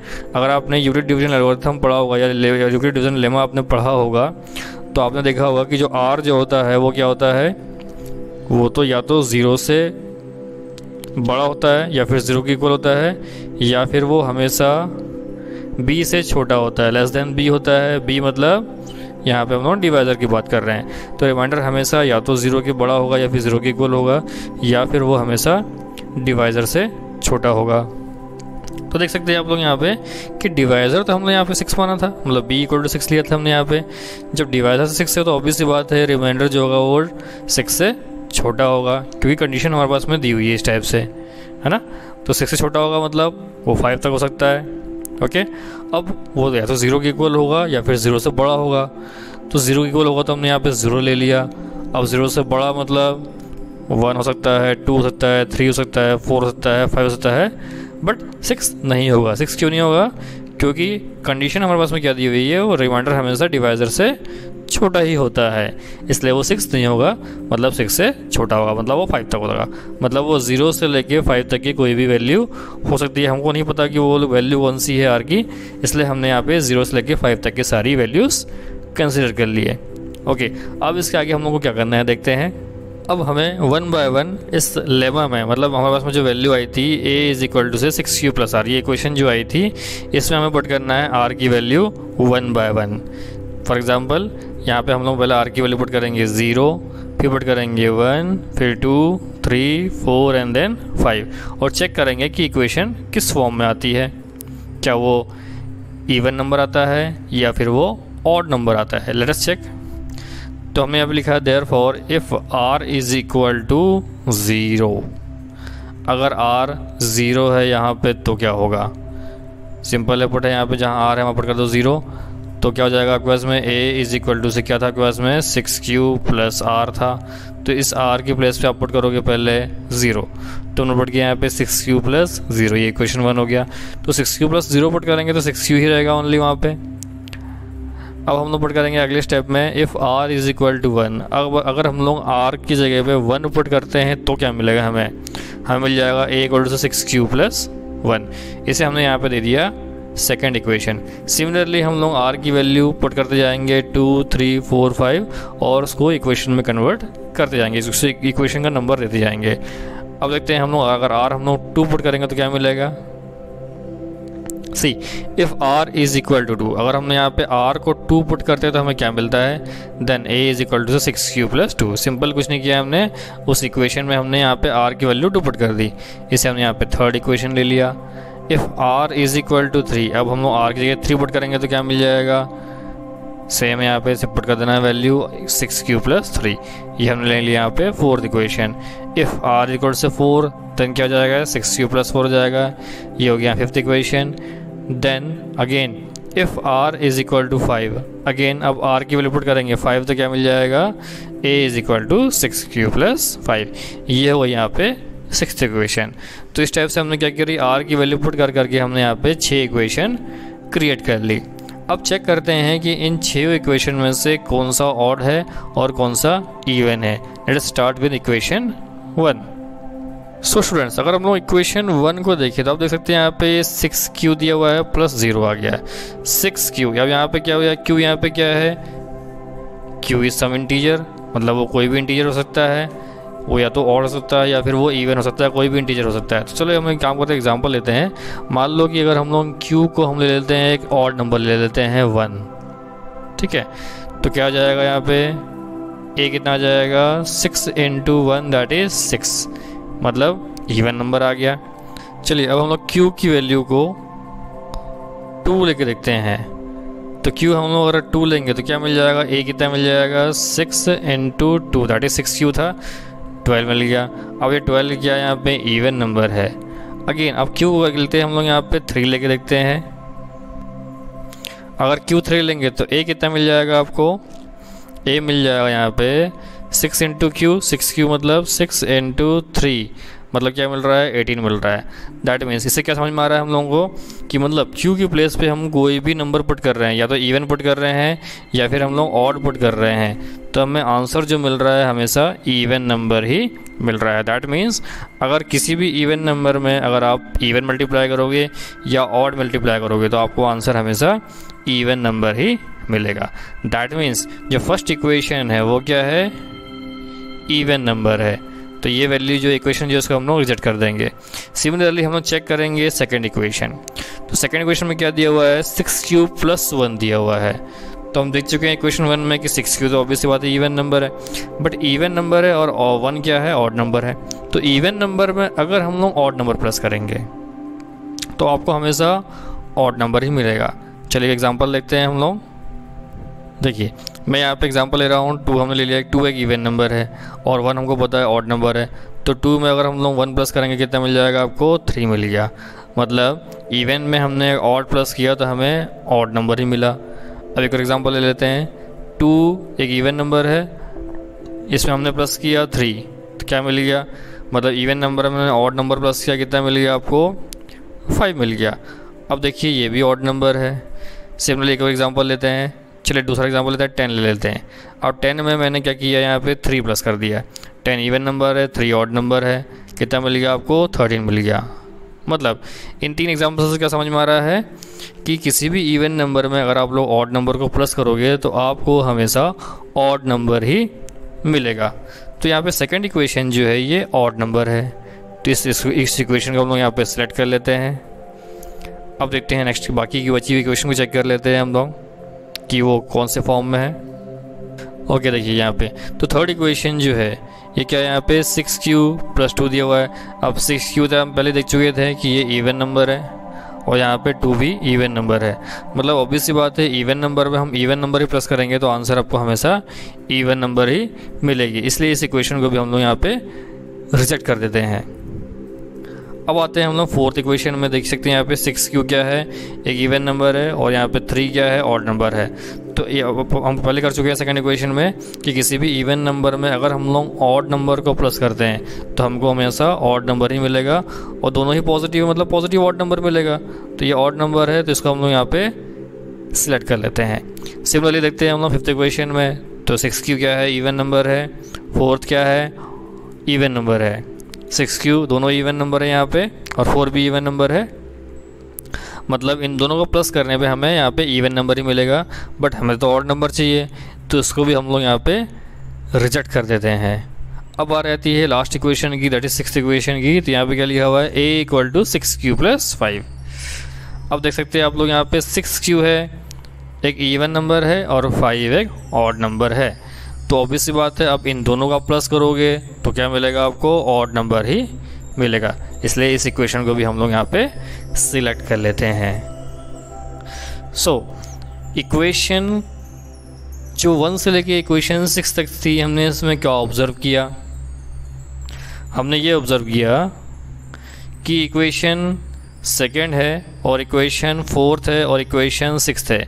इन 3 इक्वेशन में हमें क्या मिल रहे हैं, पॉजिटिव ऑड इंटीजर्स मिल रहे हैं। तो हमें करना कुछ नहीं है, हमें सिर्फ लास्ट में एक स्टेटमेंट लिख देनी है। क्या लिखनी है स्टेटमेंट, हमें ये स्टेटमेंट लिखनी है, from equation 2, 4th and 6th we concluded that. हमने क्या कंक्लूड किया, any positive odd integer is of the form 6q + 1, 6q + 3 and 6q + 5। क्योंकि इक्वेशन 2 जो है वो 6q + 1 थी, इक्वेशन 4 जो है जो कि 6q + 3 थी, और इक्वेशन 6 जो है जो कि 6q + 5 थी। सो ये तीनों ही इक्वेशन जो है ये तो पॉजिटिव इंटीजर है, और तीनों ही इक्वेशन जो है वो ऑड नंबर्स के फॉर्म में है, जो कि हम एग्जांपल के थ्रू ऑलरेडी चेक कर चुके हैं। सो इन तीनों इक्वेशन से हमें ये मिलता है कि जो कोई भी पॉजिटिव ऑड इंटीजर जो होता है वो 6q + 1, 6q + 3 और 6q + 5 के फॉर्म में होता है। Hence it is proved.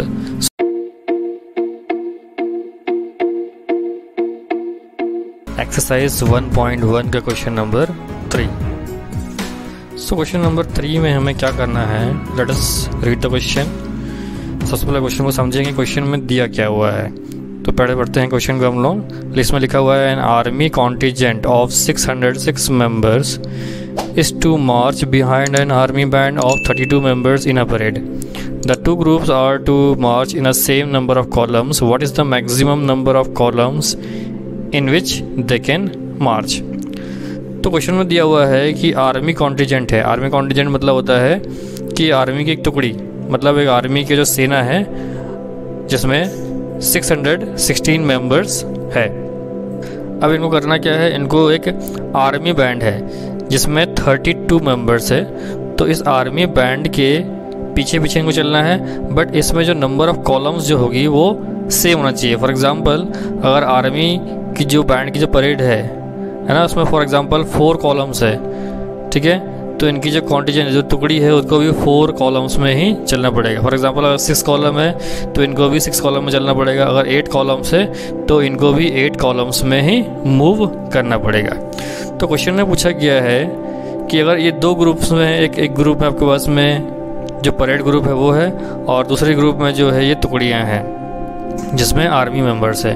जैसे बोला गया है, what is the maximum number of columns in which they can march, मतलब मैक्सिमम नंबर ऑफ कॉलम्स कितनी पॉसिबल है जिसमें ये मार्च कर सके, मतलब ये एक साथ परेड कर सके। तो यहाँ बोला गया है मैक्सिमम नंबर ऑफ कॉलम्स।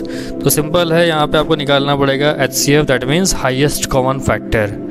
किसका निकालना पड़ेगा आपको हाईएस्ट कॉमन फैक्टर? 32 और 616। मतलब इन दोनों ही नंबर में लार्जेस्ट कॉमन पॉसिबल नंबर कौन सा है, लार्जेस्ट नंबर कौन सा है जो दोनों ही नंबर के लिए कॉमन है, वही कहलाएगा इनका highest number of columns in which they can मार्च।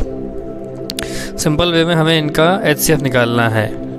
सो चलिए हम निकालते हैं उनका HCF using Euclid's division algorithm. So हमने यहाँ से सोल्यूशन स्टार्ट किया है। तो क्या दिया है हमारे पास में, यहाँ दिया हुआ है we have we have to find the HCF of 616 and 32 to find the maximum number of columns in which they can march. So already बता चुका हूँ मैं आपको कि 616 और 32 का हमें निकालना पड़ेगा highest common factor, that means HCF निकालना पड़ेगा, जिससे हमें मिल जाएगा कि ये मैक्सिमम नंबर ऑफ कॉलम्स, कितने मैक्सिमम कॉलम्स में ये लोग मार्च कर सकते हैं, ये हमें इसका आंसर मिल जाएगा। तो चलिए सॉल्व करते हैं इसको हम लोग नेक्स्ट स्लाइड में। सो हमारे पास में सॉल्यूशन दिया है, let me explain you step by step.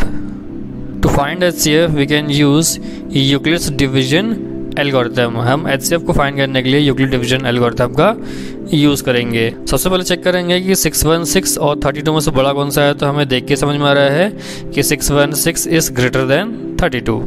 Okay, तो हम करेंगे इसमें डिवीजन एल्गोरिथम अप्लाई करेंगे। तो देखिए यहाँ पे राइट हैंड साइड में डिवीजन एल्गोरिथम अप्लाई किया है। सबसे पहले क्या करेंगे, 616 को हम लोग अंदर रख देंगे और 32 को हम लोग बाहर रख देंगे और हम लोग उसको डिवाइड करेंगे। तो हमने यहाँ पे लिया 1 टाइम, हमें मिल गया यहाँ पे 32। तो 61 को 32 से माइनस करेंगे, आपको मिल जाएगा यहाँ पे 29। अब ये बचा हुआ 6 को हम लोग नीचे ले आएंगे, तो कितना मिल गया आपको, 296 मिल गया। अब हमने 32 को लिया यहाँ पे 9 टाइम्स, कितना मिल गया आपको, 288 मिल गया। अब 296 में से 288 को सब्ट्रैक्ट करने पे मिल जाएगा आपको यहाँ पे 8। अब देख सकते हैं आपको पास में यहाँ पे रिमाइंडर कितना आ गया है, 8। अब इसको हम लोग लेमा के फॉर्म में लिखेंगे इस टाइप से। कैसे लिखते हैं आपको अच्छे से पता है। पहले हम लोग क्या लिखते हैं, dividend is equal to the divisor into coefficient plus remainder. तो आपने पहले लिखा डिविडेंड, तो इस केस में डिविडेंड क्या था आपके पास में, 616 था, इज इक्वल टू डिवाइजर कितना था, 32 था, तो हमने यहाँ पे 32 लिख दिया। उसके बाद मल्टीप्लाइड बाय कोएफिशिएंट। अब कोएफिशिएंट कितना आया था, कोएफिशिएंट आया था आपके पास में, देखिए 19 आया था आपके पास में, प्लस रिमाइंडर, रिमाइंडर कितना आया, 8 आया। तो हमने इस टाइप से लिख दिया, हमने इस फॉर्म में लिख दिया उसको, dividend is equal to divisor into coefficient plus remainder. अब देख सकते हैं आप लोग यहाँ पे r is not equal to 0, मतलब रिमाइंडर 0 नहीं आया, मतलब उसको हम लोग एक बार और सॉल्व करेंगे। तो अगली स्टेप जब लोग सॉल्व करते हैं तो क्या करते हैं, जो रिमाइंडर जो आता है ना, रिमाइंडर जो होता है वो क्या बन जाता है, नया डिवाइजर बन जाता है। और जो पुराना डिवाइजर जो होता है, तो पुराना डिवाइजर क्या था, 32 था, पुराना डिवाइजर जो रहता है वो नया डिविडेंड बन जाता है। तो पुराना डिवाइजर 32 था आपके पास में, तो 32 बन गया नया डिविडेंड। तो हम लोग 32 को डिवाइड करेंगे 8 से। कब तक करते रहेंगे, जब तक कि हमें रिमाइंडर 0 ना मिल जाए। तो हमने 32 को 8 से डिवाइड किया, कितना मिल गया आपको, हमको पता है 8 4 जा 32 होता है, तो हमने लिखा है यहाँ पे 8 मल्टीप्लाइड बाय 4, 8 4 जा 32। तो यहाँ पे 32 आ गया, तो 32 माइनस 32 कर दिया हमने, कितना मिल गया, 0 मिल गया। मतलब यहाँ पे रिमाइंडर कितना आ गया, रिमाइंडर 0 आ गया आपके पास में। अब इसे अगेन आप लेमा के फॉर्म में लिख लीजिए। कैसे लिखते हैं, सेम वही, dividend is equal to divisor into coefficient plus remainder. तो डिविडेंड क्या है, 32 है, इज इक्वल टू डिवाइजर कितना है, 8 है, इनटू कोएफिशिएंट कितना है, 4 है, रिमाइंडर कितना है, 0 है। तो हमने लिख लिया इसको, dividend is equal to divisor into coefficient plus remainder. अब देखिए इस स्टेप में आपके पास में यहाँ पे रिमाइंडर 0 आ गया है। अब इस केस में रिमाइंडर 0 आ गया है, मतलब हमने पढ़ा था यूक्लिड डिवीजन एल्गोरिथम में कि जैसे ही रिमाइंडर 0 आ जाए तो आपके पास में जो लास्ट डिवाइजर जो होता है वही कहलाता है इन दो नंबर्स का HCF। तो लास्ट डिवाइजर कितना है, लास्ट डिवाइजर आपके पास में 8 है ना। लास्ट में डिवाइजर आपने 8 से किया था तो आपको रिमाइंडर 0 मिल गया। तो आपके पास में जो लास्ट डिवाइजर रहेगा यही कहलाएगा इन दो नंबर्स का HCF। So since the last divisor is 8, हमने यहाँ पे स्टेटमेंट लिख दी, since the last divisor is 8 therefore the HCF of 616 and 32 is 8, therefore they can march in 8 columns. तो हमारा आंसर आ गया यहाँ पे 8 columns.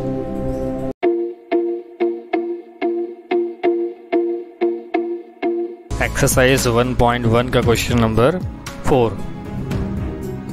So students, how to solve this question, let us see. सबसे पहले हमें रीड करना पड़ेगा क्वेश्चन। सबसे पहले हम लोग उसका क्वेश्चंस को समझेंगे कि क्वेश्चन में दिया क्या है और करना क्या है। So let us read the question. Question में लिखा हुआ है, use Euclid's division lemma to show that the square of any positive integer is either of the form 3m और 3m+1 for some integer m। मतलब हमें करना क्या है, हमें शो करना है, हमें प्रूफ करना है। क्या प्रूफ करना है हमें यूक्लिड डिवीजन लेमा का यूज़ करके हमें ये शो करना है कि किसी भी पॉजिटिव इंटीजर का जो स्क्वायर होता है वो 3m और 3m+1 के फॉर्म में होता है, where m is some integer, जहाँ पे m क्या है, कोई भी इंटीजर हो सकता है यहाँ पे। बट हम लोग यहाँ पे पॉजिटिव इंटीजर के बारे में बात कर रहे हैं, तो m यहाँ पे कोई भी पॉजिटिव इंटीजर हो सकता है। तो इसको सॉल्व करने का तरीका क्या है, हमें यहाँ पे यूक्लिड डिवीजन लेमा का यूज़ करना है। सबसे पहले लिखेंगे हम लोग यहाँ पे प्रूफ, हेडिंग डालेंगे यहाँ पे, अब लिखेंगे सॉल्व करेंगे। So let a be any positive integer, let a be positive integer and b is equal to 3। हमने मान लिया है कि यहाँ पे a कोई पॉजिटिव इंटीजर है और b यहाँ पे 3 है। अब हमने b यहाँ पे 3 क्यों लिया, देखिए यहाँ पे प्रूफ करना है यहाँ पे 3m और 3m+1। मतलब देखिए यहाँ पे जो m के आगे डिजिट आपके पास में जो डिजिट दिया हुआ है वो 3 दिया हुआ है, यहाँ पे m के आगे यहाँ पे डिजिट दिया हुआ है जो कि 3 दिया हुआ है। और हमको अच्छे से पता है कि यूक्लिड डिवीजन लेमा क्या होती है, इस फॉर्म में होती है। देखिए यहाँ पे a = bq+r है ना, तो यहाँ पे b की प्लेस पे यहाँ पे देखिए क्या दिया हुआ है, 3 दिया हुआ है।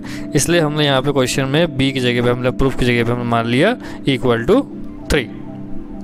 अब क्या करेंगे हम लोग यहाँ पे, then by Euclid's division lemma, हम यहाँ पे यूक्लिड डिवीजन लेमा को अप्लाई करेंगे।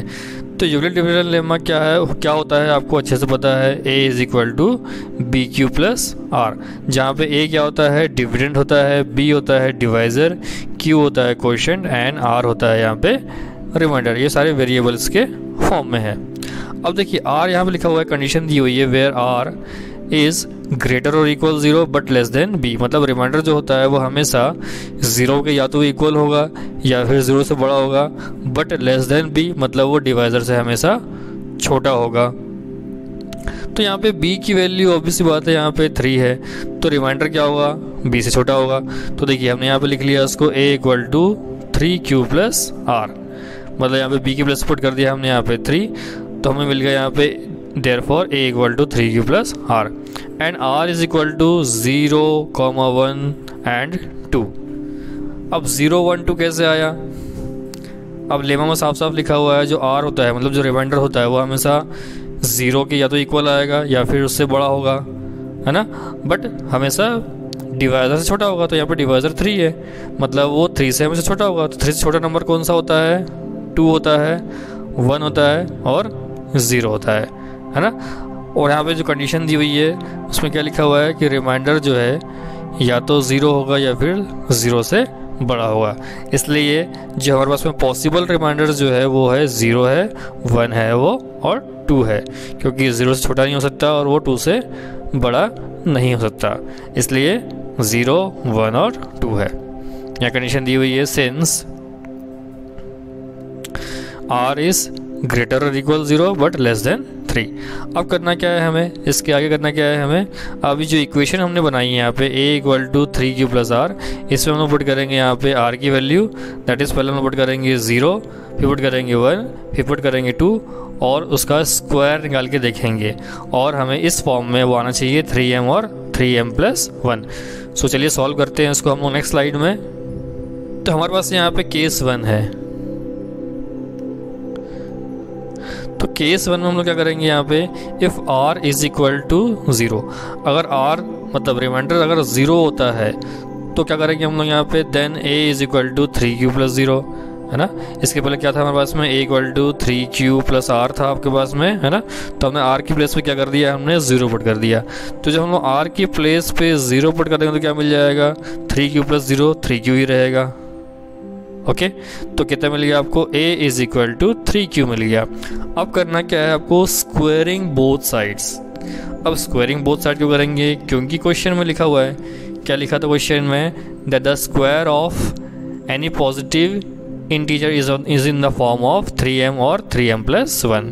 मतलब किसी भी पॉजिटिव इंटीजर का जो स्क्वायर होता है वो 3m या फिर 3m+1 के फॉर्म में होता है, ये हमें प्रूफ करना है। तो इसलिए हम लोग क्या करेंगे, इसका हम लोग स्क्वायर करेंगे। तो हम लिखा है यहाँ पे squaring both sides we get, हमें क्या मिलता है देखते हैं। तो हमने लिखा है यहाँ पे ए स्क्वायर। हाँ, दो साइड स्क्वायर करेंगे तो यहाँ ये हो जाएगा ए स्क्वायर, ये हो जाएगा यहाँ पे 3q का स्क्वायर। अब ये ए स्क्वायर वैसे का वैसे ही रहेगा लेफ्ट हैंड साइड में, बट राइट हैंड साइड में इसका जब स्क्वायर हम लोग करेंगे यहाँ पे तो जाएगा यहाँ पे 3 × 3 मतलब हो जाएगा 9, और q का स्क्वायर करेंगे तो q स्क्वायर ही रहेगा वो, तो मिल जाएगा a square is equal to 9q का स्क्वायर। बट हमारे पास में क्या था, हमें यहाँ पे 3m के फॉर्म में लाना है। तो हम लोग 3m के फॉर्म में कैसे लेके आएंगे, पहले तो यहाँ 9 है तो हम लोग 3 कॉमन निकाल लेंगे। तो मैं जब 3 कॉमन निकाला तो अंदर ब्रैकेट में क्या बचा, 3q स्क्वायर बचा। अब ये जो 3q स्क्वायर है, ठीक है, इसको हम लोग एज्यूम कर लेंगे m, वेयर हमने यहाँ लिख दिया ब्रैकेट में where m is equal to 3q का स्क्वायर। तो a स्क्वायर कितना मिल जाएगा आपको, यहाँ पे 3m मिल गया। तो हमने यहाँ पे इसको दे दिया यहाँ पे इक्वेशन 1। अब बढ़ते हैं हम लोग यहाँ पे केस सेकंड की ओर, जो कि नेक्स्ट स्लाइड में दिया हुआ है। तो चलिए बढ़ते हैं नेक्स्ट स्लाइड की ओर। ओके स्टूडेंट्स, तो हमारे पास में यहाँ पे है केस सेकंड। अब केस सेकंड में क्या करना है हमें, यहाँ पे if r is equal to 1, मतलब इसमें पुट करना है यहाँ पे हमें r इक्वल टू 1। अब जब r पुट करेंगे हम लोग 1 तो क्या मिल जाएगा हमें यहाँ पे, then a is equal to 3q plus 1। यहाँ पे 3q प्लस r था, a equal to 3q plus r था, तो r की प्लेस पे कर दिया इस बार हमने यहाँ पे 1 पुट कर दिया। अब चेक करना पड़ेगा हमें क्या वो 3m और या फिर 3m प्लस 1 के फॉर्म में आ रहा है या नहीं आ रहा है। तो करना क्या पड़ेगा हमें, स्क्वायरिंग बोथ साइड करना पड़ेगा। Squaring both side we get, जब हम लोग स्क्वायरिंग बोथ साइड करेंगे तो हमें क्या मिलेगा। तो देखिए यहाँ पे लेफ्ट हैंड साइड में ये हो गया ए स्क्वायर, राइट हैंड साइड में क्या हो गया यहाँ पे 3q प्लस 1 का होल स्क्वायर। अब 3q प्लस 1 का होल स्क्वायर हमें करना है तो हमें यहाँ पे एक आइडेंटिटी लगानी पड़ेगी। कौन सी आइडेंटिटी लगानी पड़ेगी हमें यहाँ पे, ये आइडेंटिटी लगानी पड़ेगी a प्लस b का होल स्क्वायर। तो क्या होती है identity, a square plus 2ab plus b square. तो जब हम आइडेंटिटी अप्लाई करेंगे तो हमें क्या मिल जाएगा। अब देखिए 3q को हम लोग यहाँ पे a मान लेते हैं और 1 को हम लोग मान लेते हैं b। तो यहाँ पे दिया हुआ है पहले a square, that means 3q का स्क्वायर, तो आपको मिल गया यहाँ पे 3 का स्क्वायर 9 और q का स्क्वायर q स्क्वायर ही रहेगा। उसके बाद मिलता है आपको 2ab, that means 2 into a की जगह पे क्या था 3q था और b की प्लेस पे क्या था 1 था, तो क्या हो जाएगा 2 इंटू 3q इंटू 1। अब लास्ट में है b स्क्वायर, अब b की प्लेस पे क्या था 1 था, तो हमने कर दिया यहाँ पे 1 का स्क्वायर। अब इसको सिंप्लीफाई करते हैं तो 9q का स्क्वायर, ये 9q का स्क्वायर ही रहेगा। 2 इंटू 3 इंटू 1, 2 इंटू 3 हो जाएगा 6, 6 इंटू 1 6 ही रहेगा, तो ये आ गया 6q। अब जब ये 1 का स्क्वायर करेंगे तो ये 1 ही रहेगा। तो कितना मिल गया हमें यहाँ पे एक्सप्रेशन, जो मिल गया 9q square plus 6q plus 1। अब हमें उसको और सिंप्लीफाई करना है। देखिए क्वेश्चन में प्रूव करना था हमें यहाँ पे या तो 3m चाहिए या फिर 3m प्लस 1 के फॉर्म में चाहिए। तो 3m के फॉर्म में तो आ नहीं सकता, तो हम लोग उसको 3m प्लस 1 के फॉर्म में कन्वर्ट करते हैं। कैसे कन्वर्ट करेंगे, देखिए ये लास्ट में जो 1 है उसको हम लोग एज इट इज़ छोड़ देंगे। अब यहाँ पे जो क्या लिखा हुआ है 9q स्क्वायर और 6q जो दिया हुआ है, इनमें से हम लोग 3 को कॉमन निकाल लेते हैं। तो मैं 3 कॉमन निकाल लिया, ठीक है। तो 3 कॉमन निकाल लेंगे तो अंदर क्या बचेगा, यहाँ से 9q स्क्वायर में से आपको बचा यहाँ पे 3q स्क्वायर बचा, यहाँ 6q था, 6q में से हमने 3q निकाल लिया तो 2q बचा। तो ये ब्रैकेट में हमने इसको लिख दिया यहाँ पे, और ये प्लस 1 जो बचा हुआ था वापस हमने उसको एज इट इज़ यहाँ पे बाहर लिख दिया। अब देखिए जो ब्रैकेट के अंदर में जो क्वांटिटी है, क्या क्वांटिटी है ब्रैकेट के अंदर में 3q स्क्वायर प्लस 2q, इसको आपको सपोज कर लेना पड़ेगा m।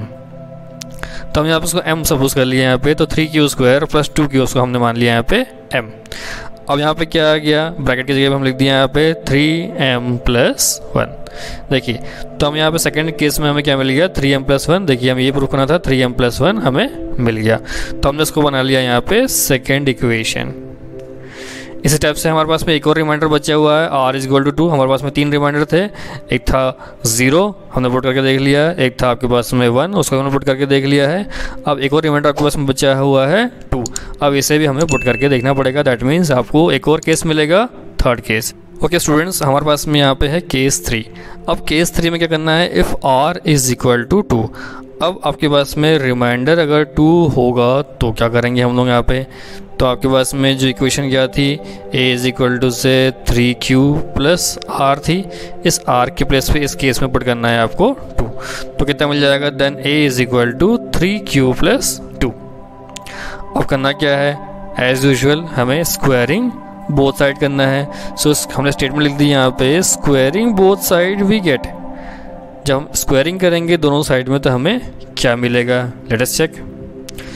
तो हमें लेफ्ट हैंड साइड में मिल गया यहाँ पे a square, right hand side में मिल गया यहाँ पे 3q प्लस 2 का होल स्क्वायर। अगेन हमें यहाँ पे इस स्टेटमेंट में हमें लगानी पड़ेगी आइडेंटिटी। कौन सी आइडेंटिटी लगाएंगे हम लोग यहाँ पे, ये लगाएंगे a प्लस b का होल स्क्वायर। ठीक है, तो क्या मिलता है, again same a square plus 2ab plus b square. ये हमें यहाँ पे अप्लाई कर लेना है। तो 3q जो दिया हुआ है उसको हम लोग मान लेते हैं a, और जो 2 दिया हुआ है हम लोग उसको मान लेते हैं b। सो हम यहाँ पे a को मान लिया 3q और b को हमने मान लिया 2। अब अप्लाई करते हैं ये आइडेंटिटी, तो हमें क्या मिल जाएगा, हमने यहाँ पे किया पहले a स्क्वायर है ना, तो a स्क्वायर मतलब 3q का स्क्वायर, तो कितना आ जाएगा 3 इंटू 3, ये हो जाएगा 9q का स्क्वायर। अब आती है बारी प्लस 2ab, तो 2ab मतलब 2 पहले लिखेंगे हम लोग इंटू a क्या है आपके पास में 3q है और b क्या है 2 है, तो आप लिख दिया 2 इंटू 3q इंटू 2। अब लास्ट में आता है b स्क्वायर, दैट मीन्स 2 का स्क्वायर कर दिया क्योंकि आपके पास में जो b की वैल्यू है वो है 2। अब इसको सिंपलीफाई करते हैं, तो सिंपलीफाई करने पे क्या मिल जाएगा, फर्स्ट स्टेप तो आपकी सेम रहेगी 9q का स्क्वायर। अब सेकंड जो आपके पास में जो टर्म थी उसको मल्टीप्लाई कर लेते हैं, 2 इंटू 3 इंटू 2 कितनी हो गई, ये हो गई 12, और q ऐसा का वैसे ही रहेगा, तो ये आपके पास में आ गया 12q। लास्ट जो टर्म थी आपके पास में 2 का स्क्वायर, ये हो गया 4। अब आपके पास में यहाँ पे इक्वेशन बन गई a स्क्वायर इक्वल टू से 9q square plus 12q plus 4। So students, आपको प्रूफ क्या करना है, या तो आपको 3m या फिर 3m प्लस 1 के फॉर्म में आपको इसे कन्वर्ट करना है। तो कन्वर्ट कैसे करेंगे हम लोग उसको, बहुत सिंपल है। पहले जो लास्ट वाली जो टर्म है, ये 4 लिखा हुआ यहाँ पे, हमें चाहिए यहाँ पे 1, तो हमने 4 को लिख लिया 3 प्लस 1। बाकी की जो टर्म है वो वैसे की वैसी रहेगी एज इट इज़। अब देखिए आपके पास में जो 3 टर्म बन गई, ये तीनों टर्म जो है ये 3 से डिविजिबल है, तो इन तीनों टर्म में से हम लोग 3 कॉमन निकाल लेंगे।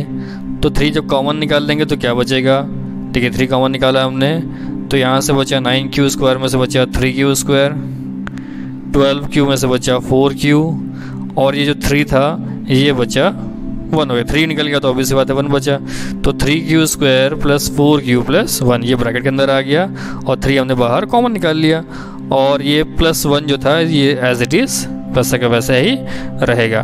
अब देखिए इसके पहले जो स्टेप में हमने 2 केसेस में जो किया था, जो ब्रैकेट के अंदर जो क्वांटिटी होती है उसे हम लोग सपोज कर लेते हैं m। सो जो ब्रैकेट के अंदर जो क्वांटिटी है उसको हमने यहाँ पे m एज्यूम कर लिया। अब पुट कर देंगे उसको इक्वेशन में, तो क्या मिल जाएगा आपको मिल जाएगा 3m प्लस 1। इसको हमने यहाँ पे थर्ड इक्वेशन दे दिया। अब देख सकते हैं आप लोग, हमने जो स्क्वायर किया, हमने तीनों इक्वेशन को जो हमने स्क्वायर किया है ना। अब a क्या था आपका पॉजिटिव इंटीजर था, अब हमने जब इसका स्क्वायर निकाला तो हमें तीनों इक्वेशन में क्या मिला, या तो फर्स्ट इक्वेशन में हमें मिला यहाँ पे 3m, सेकेंड इक्वेशन में मिला हमें यहाँ पे 3m प्लस 1, और थर्ड इक्वेशन में भी हमें यहाँ पे 3m प्लस 1 मिला। तो हमें लास्ट में करना क्या है, हमें लास्ट में एक स्टेटमेंट लिख देनी है। क्या स्टेटमेंट लिखनी है, हमें लास्ट में ये इक्वेशन लिख देनी है, therefore from equation 1, 2 and 3 we concluded that, मतलब हमने इक्वेशन 1 और इक्वेशन 2 और इक्वेशन 3 से हमने क्या कंक्लूड किया, that the square of any positive integer is either of the form 3m और 3m plus 1 for some integer m। मतलब किसी भी पॉजिटिव इंटीजर का जो स्क्वायर होता है वो 3m या फिर 3m+1 के फॉर्म में होता है, hence it is proved.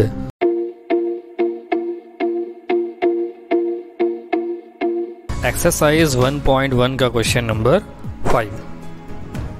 So students, question number 5 में क्या करना है हमें, let's read the question first of all.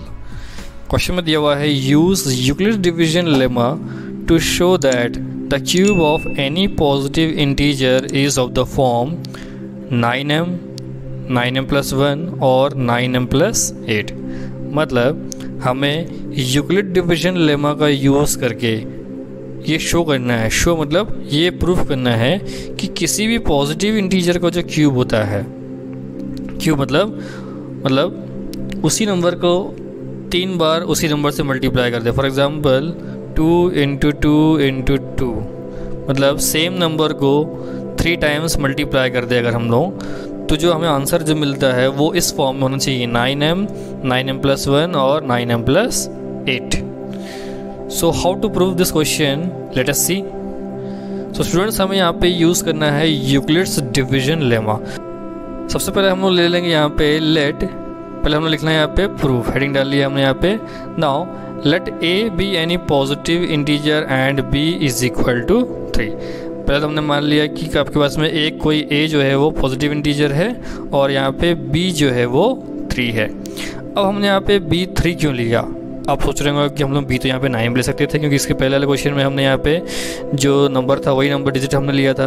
But इस केस में हम लोग यहाँ पे 9 की जगह पे 3 क्यों ले रहे हैं? तो स्टूडेंट बताना चाहता हूँ आपको, यहाँ पे आपको निकालना है क्यूब, ठीक है। तो अगर आप लोग यहाँ पे 9 ले लेंगे तो क्वेश्चन आपके लिए बहुत लेंदी हो जाएगा, जो कि ट्रिकी हो जाएगा, है ना, और टाइम कंज्यूमिंग होगा। आपको मार्क्स आपको सेम मिलने हैं, जो मार्क्स इसमें मिलने हैं उसमें भी आपको वही सेम मार्क्स मिलने हैं। बट अगर आप 9 लेके सॉल्व करेंगे तो आपके लिए क्वेश्चन बहुत लेंदी हो जाएगा। इसको जब आप 3 लेके सॉल्व करेंगे तो ये क्वेश्चन आपके लिए ईजी हो जाएगा। सो हम लोग यहाँ पे क्वेश्चन को 3 लेके सॉल्व करेंगे। सो हमने यहाँ पे b ले लिया, यहाँ पे is equal to 3। Then by Euclid's division lemma, ठीक है, तो कितना आ जाएगा, क्या आता है यूक्लिड डिवीजन लेमा, क्या होता है, a is equal to bq plus r, where r is greater और equal 0 but less than b। जहाँ पे रिमाइंडर क्या होता है, या तो 0 के इक्वल होगा या फिर 0 से बड़ा होगा, बट हमेशा डिवाइजर से छोटा होगा। तो देयरफॉर हमने लिख दिया यहाँ पे a is equal to 3q plus r, क्योंकि हमने यहाँ पे b को एज्यूम किया था यहाँ पे 3 प्लस r। अब यहाँ पे पॉसिबल रिमाइंडर्स कितने होंगे, r इक्वल टू से 0, 1, 2, क्योंकि यहाँ पे कंडीशन दी हुई है, क्या क्या कंडीशन दी हुई है यहाँ पे, r इज लेस देन 3, है ना, यहाँ लिखा हुआ r is less than b। अब b आपके पास में 3 था, तो r इज लेस देन 3 मतलब 2 होगा, या तो 1 होगा या फिर 0 होगा, बट 0 से छोटा नहीं हो सकता, या तो 0 के इक्वल होगा या फिर 0 से बड़ा होगा, बट लेस देन डिवाइजर। अब आपके पास में डिवाइजर 3 है तो वो 3 से छोटा होगा। तो हमने यहाँ पे पॉसिबल रिमाइंडर्स कितने ले लिए, 0, 1, 2। अब करना क्या है, हमें यहाँ पे 3 केस बने आपके पास में। फर्स्ट केस में आपको r इक्वल टू 0 पुट करना पड़ेगा, उसके बाद क्यूब निकालना पड़ेगा। सेकंड केस में हम लोग पुट करेंगे r equal to 1, third case में पुट करेंगे हम लोग r equal to 2। So let us solve it step by step. सबसे पहले हम लोग पुट करते हैं if r is equal to 0 then what we will get, let us see in the next slide. Okay students, तो हमारे पास में यहाँ पे है केस 1। अब केस 1 में हमने क्या किया, यहाँ पे r is equal to 0 put किया। If r is equal to 0 then a कितना आ जाएगा, a equal to 3q plus 0।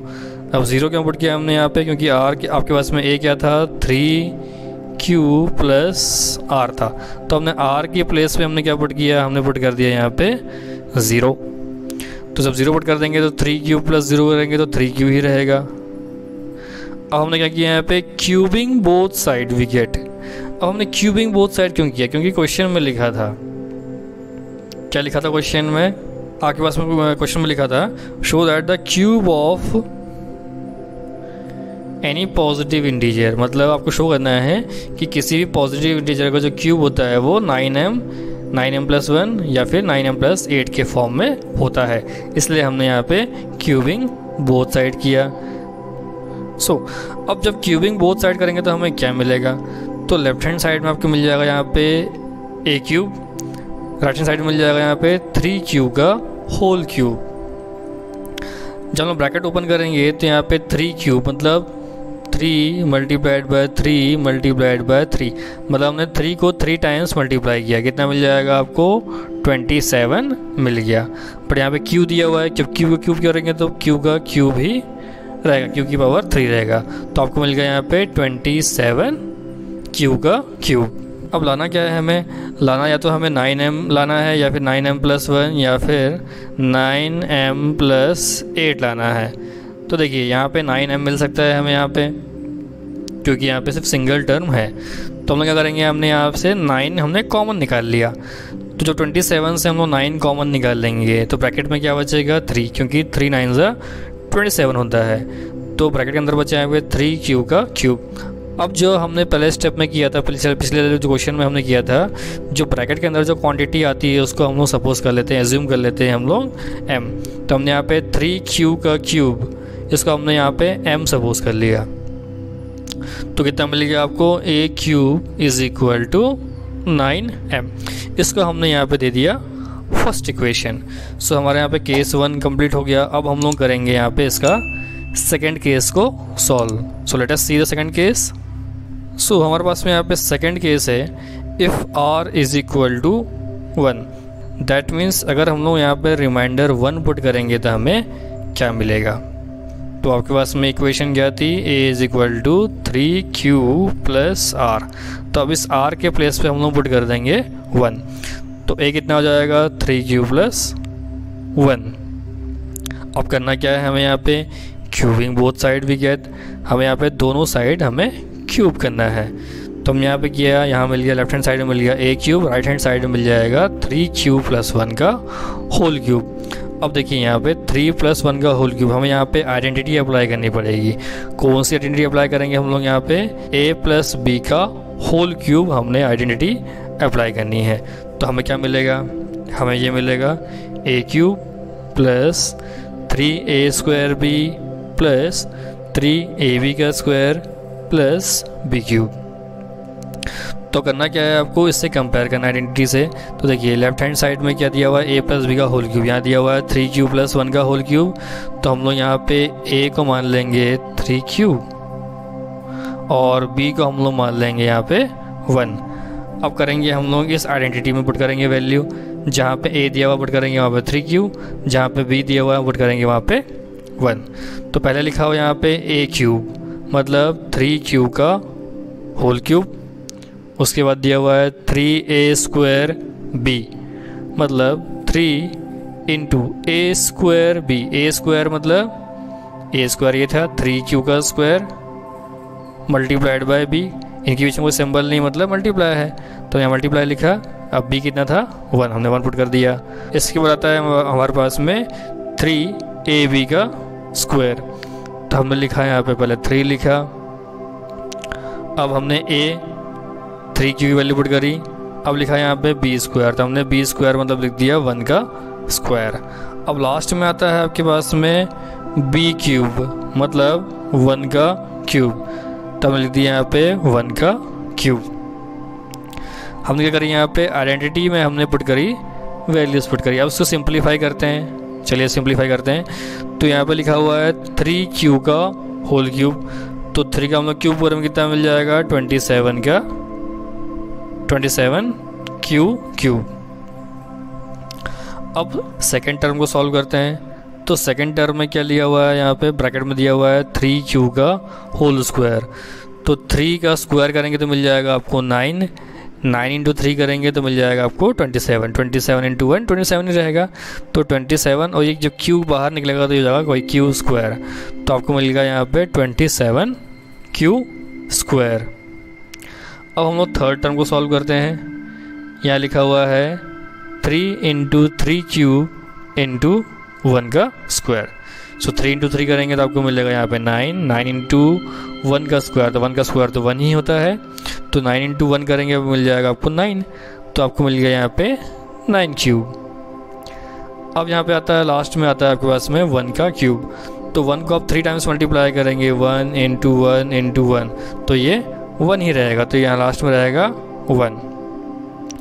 अब ये सारी स्टेप्स क्या हो गई, सिंप्लीफाई हो गई। अब हमें करना क्या है, या तो हमें 9m चाहिए या फिर 9m + 1 चाहिए या फिर 9m + 8 चाहिए।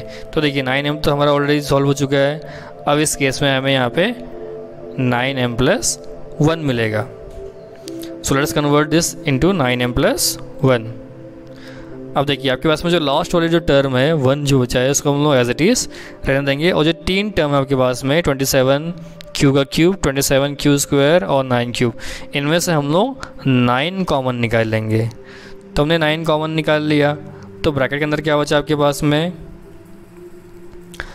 फर्स्ट वाले टर्म से मिला आपको यहाँ पे 3q का क्यूब मिला, सेकेंड वाली टर्म में से अगेन 3q का स्क्वायर मिला, और लास्ट वाली जो थर्ड टर्म थी इसमें से 9 कॉमन ले लिया, तो आपके पास में क्या बचा, ओनली q बचा।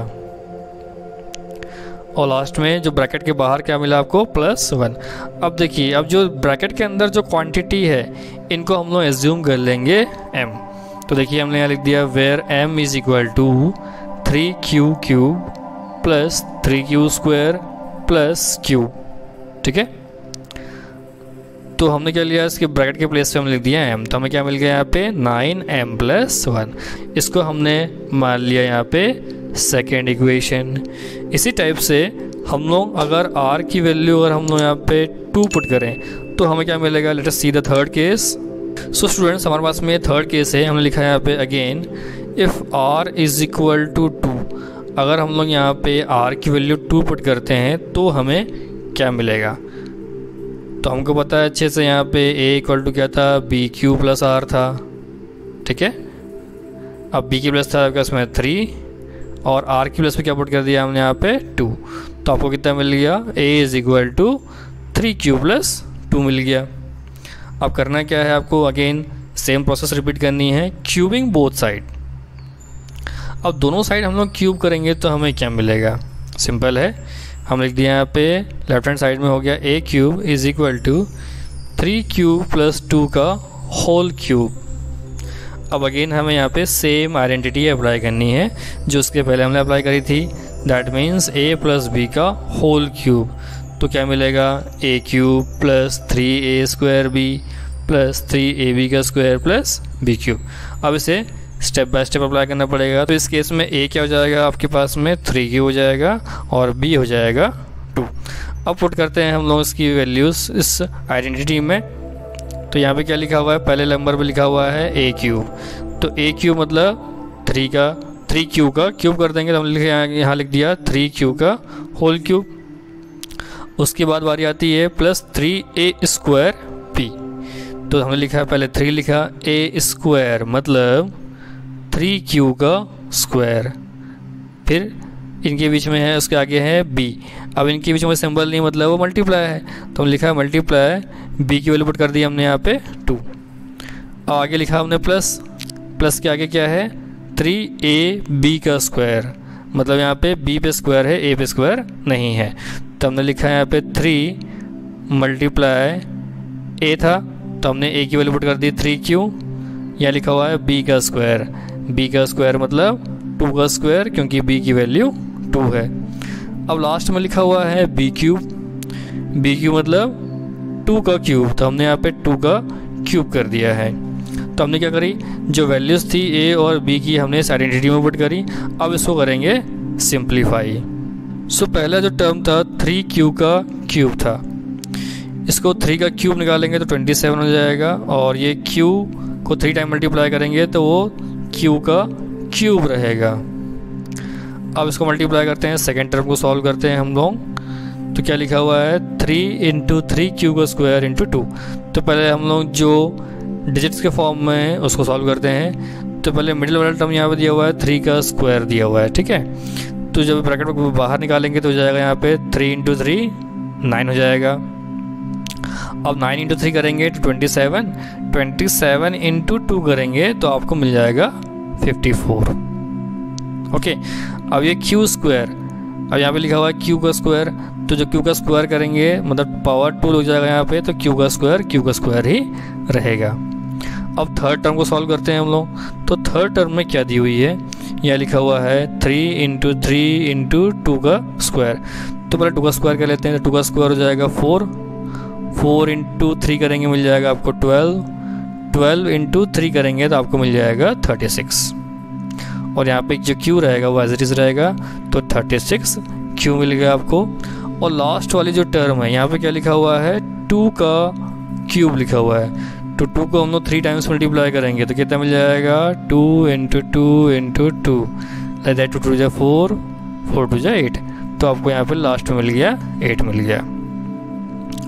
अब देखिए, अब आपको क्वेश्चन में सॉल्व क्या करना था, आपको या तो चाहिए था 9m चाहिए था, या फिर 9m+1 चाहिए था, या फिर 9m+8 चाहिए था। तो 9m तो ऑलरेडी हम ला चुके हैं, 9m+1 भी ला चुके हैं। अब थर्ड में हमें लाना है यहाँ पे 9m+8, इस फॉर्म में हमें कन्वर्ट करना है इस इक्वेशन को। तो देखिए लास्ट वाला जो 8 है हम लोग उसको एज इट इज़ छोड़ देंगे, और बाकी की जो 3 टर्म है इनमें से हम लोग 9 कॉमन निकाल लेंगे। ठीक है, तो 9 कॉमन निकालने में क्या मिलता है हमें, तो 27 में से हमने 9 कॉमन निकाला तो अंदर 3 बचा। अब 54 में से अगर हम लोग 9 को कॉमन निकाला तो 6 बचा। 36 में से हमने 9 को कॉमन निकाला तो 4 बचा।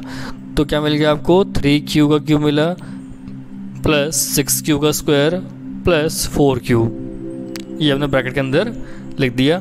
और ये प्लस 8 जो है बाहर वैसा का वैसा ही रहेगा। अब करना क्या है हमें, एज़ यूजुअल हमारे अंदर पास में जो ब्रैकेट के अंदर जो क्वांटिटी है इसको हम लोग सपोज कर लेंगे m। तो उसको हमने मान लिया यहाँ पे where m is equal to से 3q cube plus 6q square plus 4q। तो कितना मिल गया आपको, आपको मिल गया यहाँ पे 9m+8, मतलब a cube is equal to 9m+8। अब इसको हम लोग मान लेंगे यहाँ पे third equation. So students, equation 1 में हमें क्या मिला था, हमें मिला था 9m मिल गया था। इक्वेशन 2 में हमें क्या मिला, 9m+1 मिल गया। और इक्वेशन 3 में हमें क्या मिल गया, 9m+8 मिल गया। तो हमें लास्ट में करना क्या है, हमें एक स्टेटमेंट बना के लिखनी है। क्या स्टेटमेंट लिखनी है, let us see. Therefore from equation 1, 2 and 3 we concluded that the cube of any positive integer is of the form 9m, 9m+1 और 9m+8। मतलब हमने इक्वेशन 1, 2 और 3 से हमने ये कंक्लूड किया कि किसी भी पॉजिटिव इंटीजर का जो क्यूब होता है वो 9m, 9m+1 और 9m+8 होता है। Hence it is proved. So students, आज की वीडियो में बस इतना ही। उम्मीद करता हूँ ये क्वेश्चन आपको समझ में आ गया है। सो स्टूडेंट्स, अगर आपको वीडियो में बताया हुआ टॉपिक समझ में आ गया है तो तुरंत वीडियो को लाइक करें और अपने फ्रेंड्स के साथ शेयर करें। और अगर आपको किसी भी टॉपिक में डाउट है तो आप कमेंट करके अपना डाउट पूछ सकते हैं, या फिर अगर आप कोई सजेशन देना चाहते हैं तो आप कमेंट करके अपना वैल्यूएबल सजेशन हमें दे सकते हैं। और अभी तक के चैनल को सब्सक्राइब नहीं किया है तो जल्दी से चैनल को सब्सक्राइब कर लीजिए। मिलते हैं नेक्स्ट वीडियो में, तब तक ये अपना ख्याल रखिए एंड कीप वॉचिंग विश्वाकेशन अकेडमी।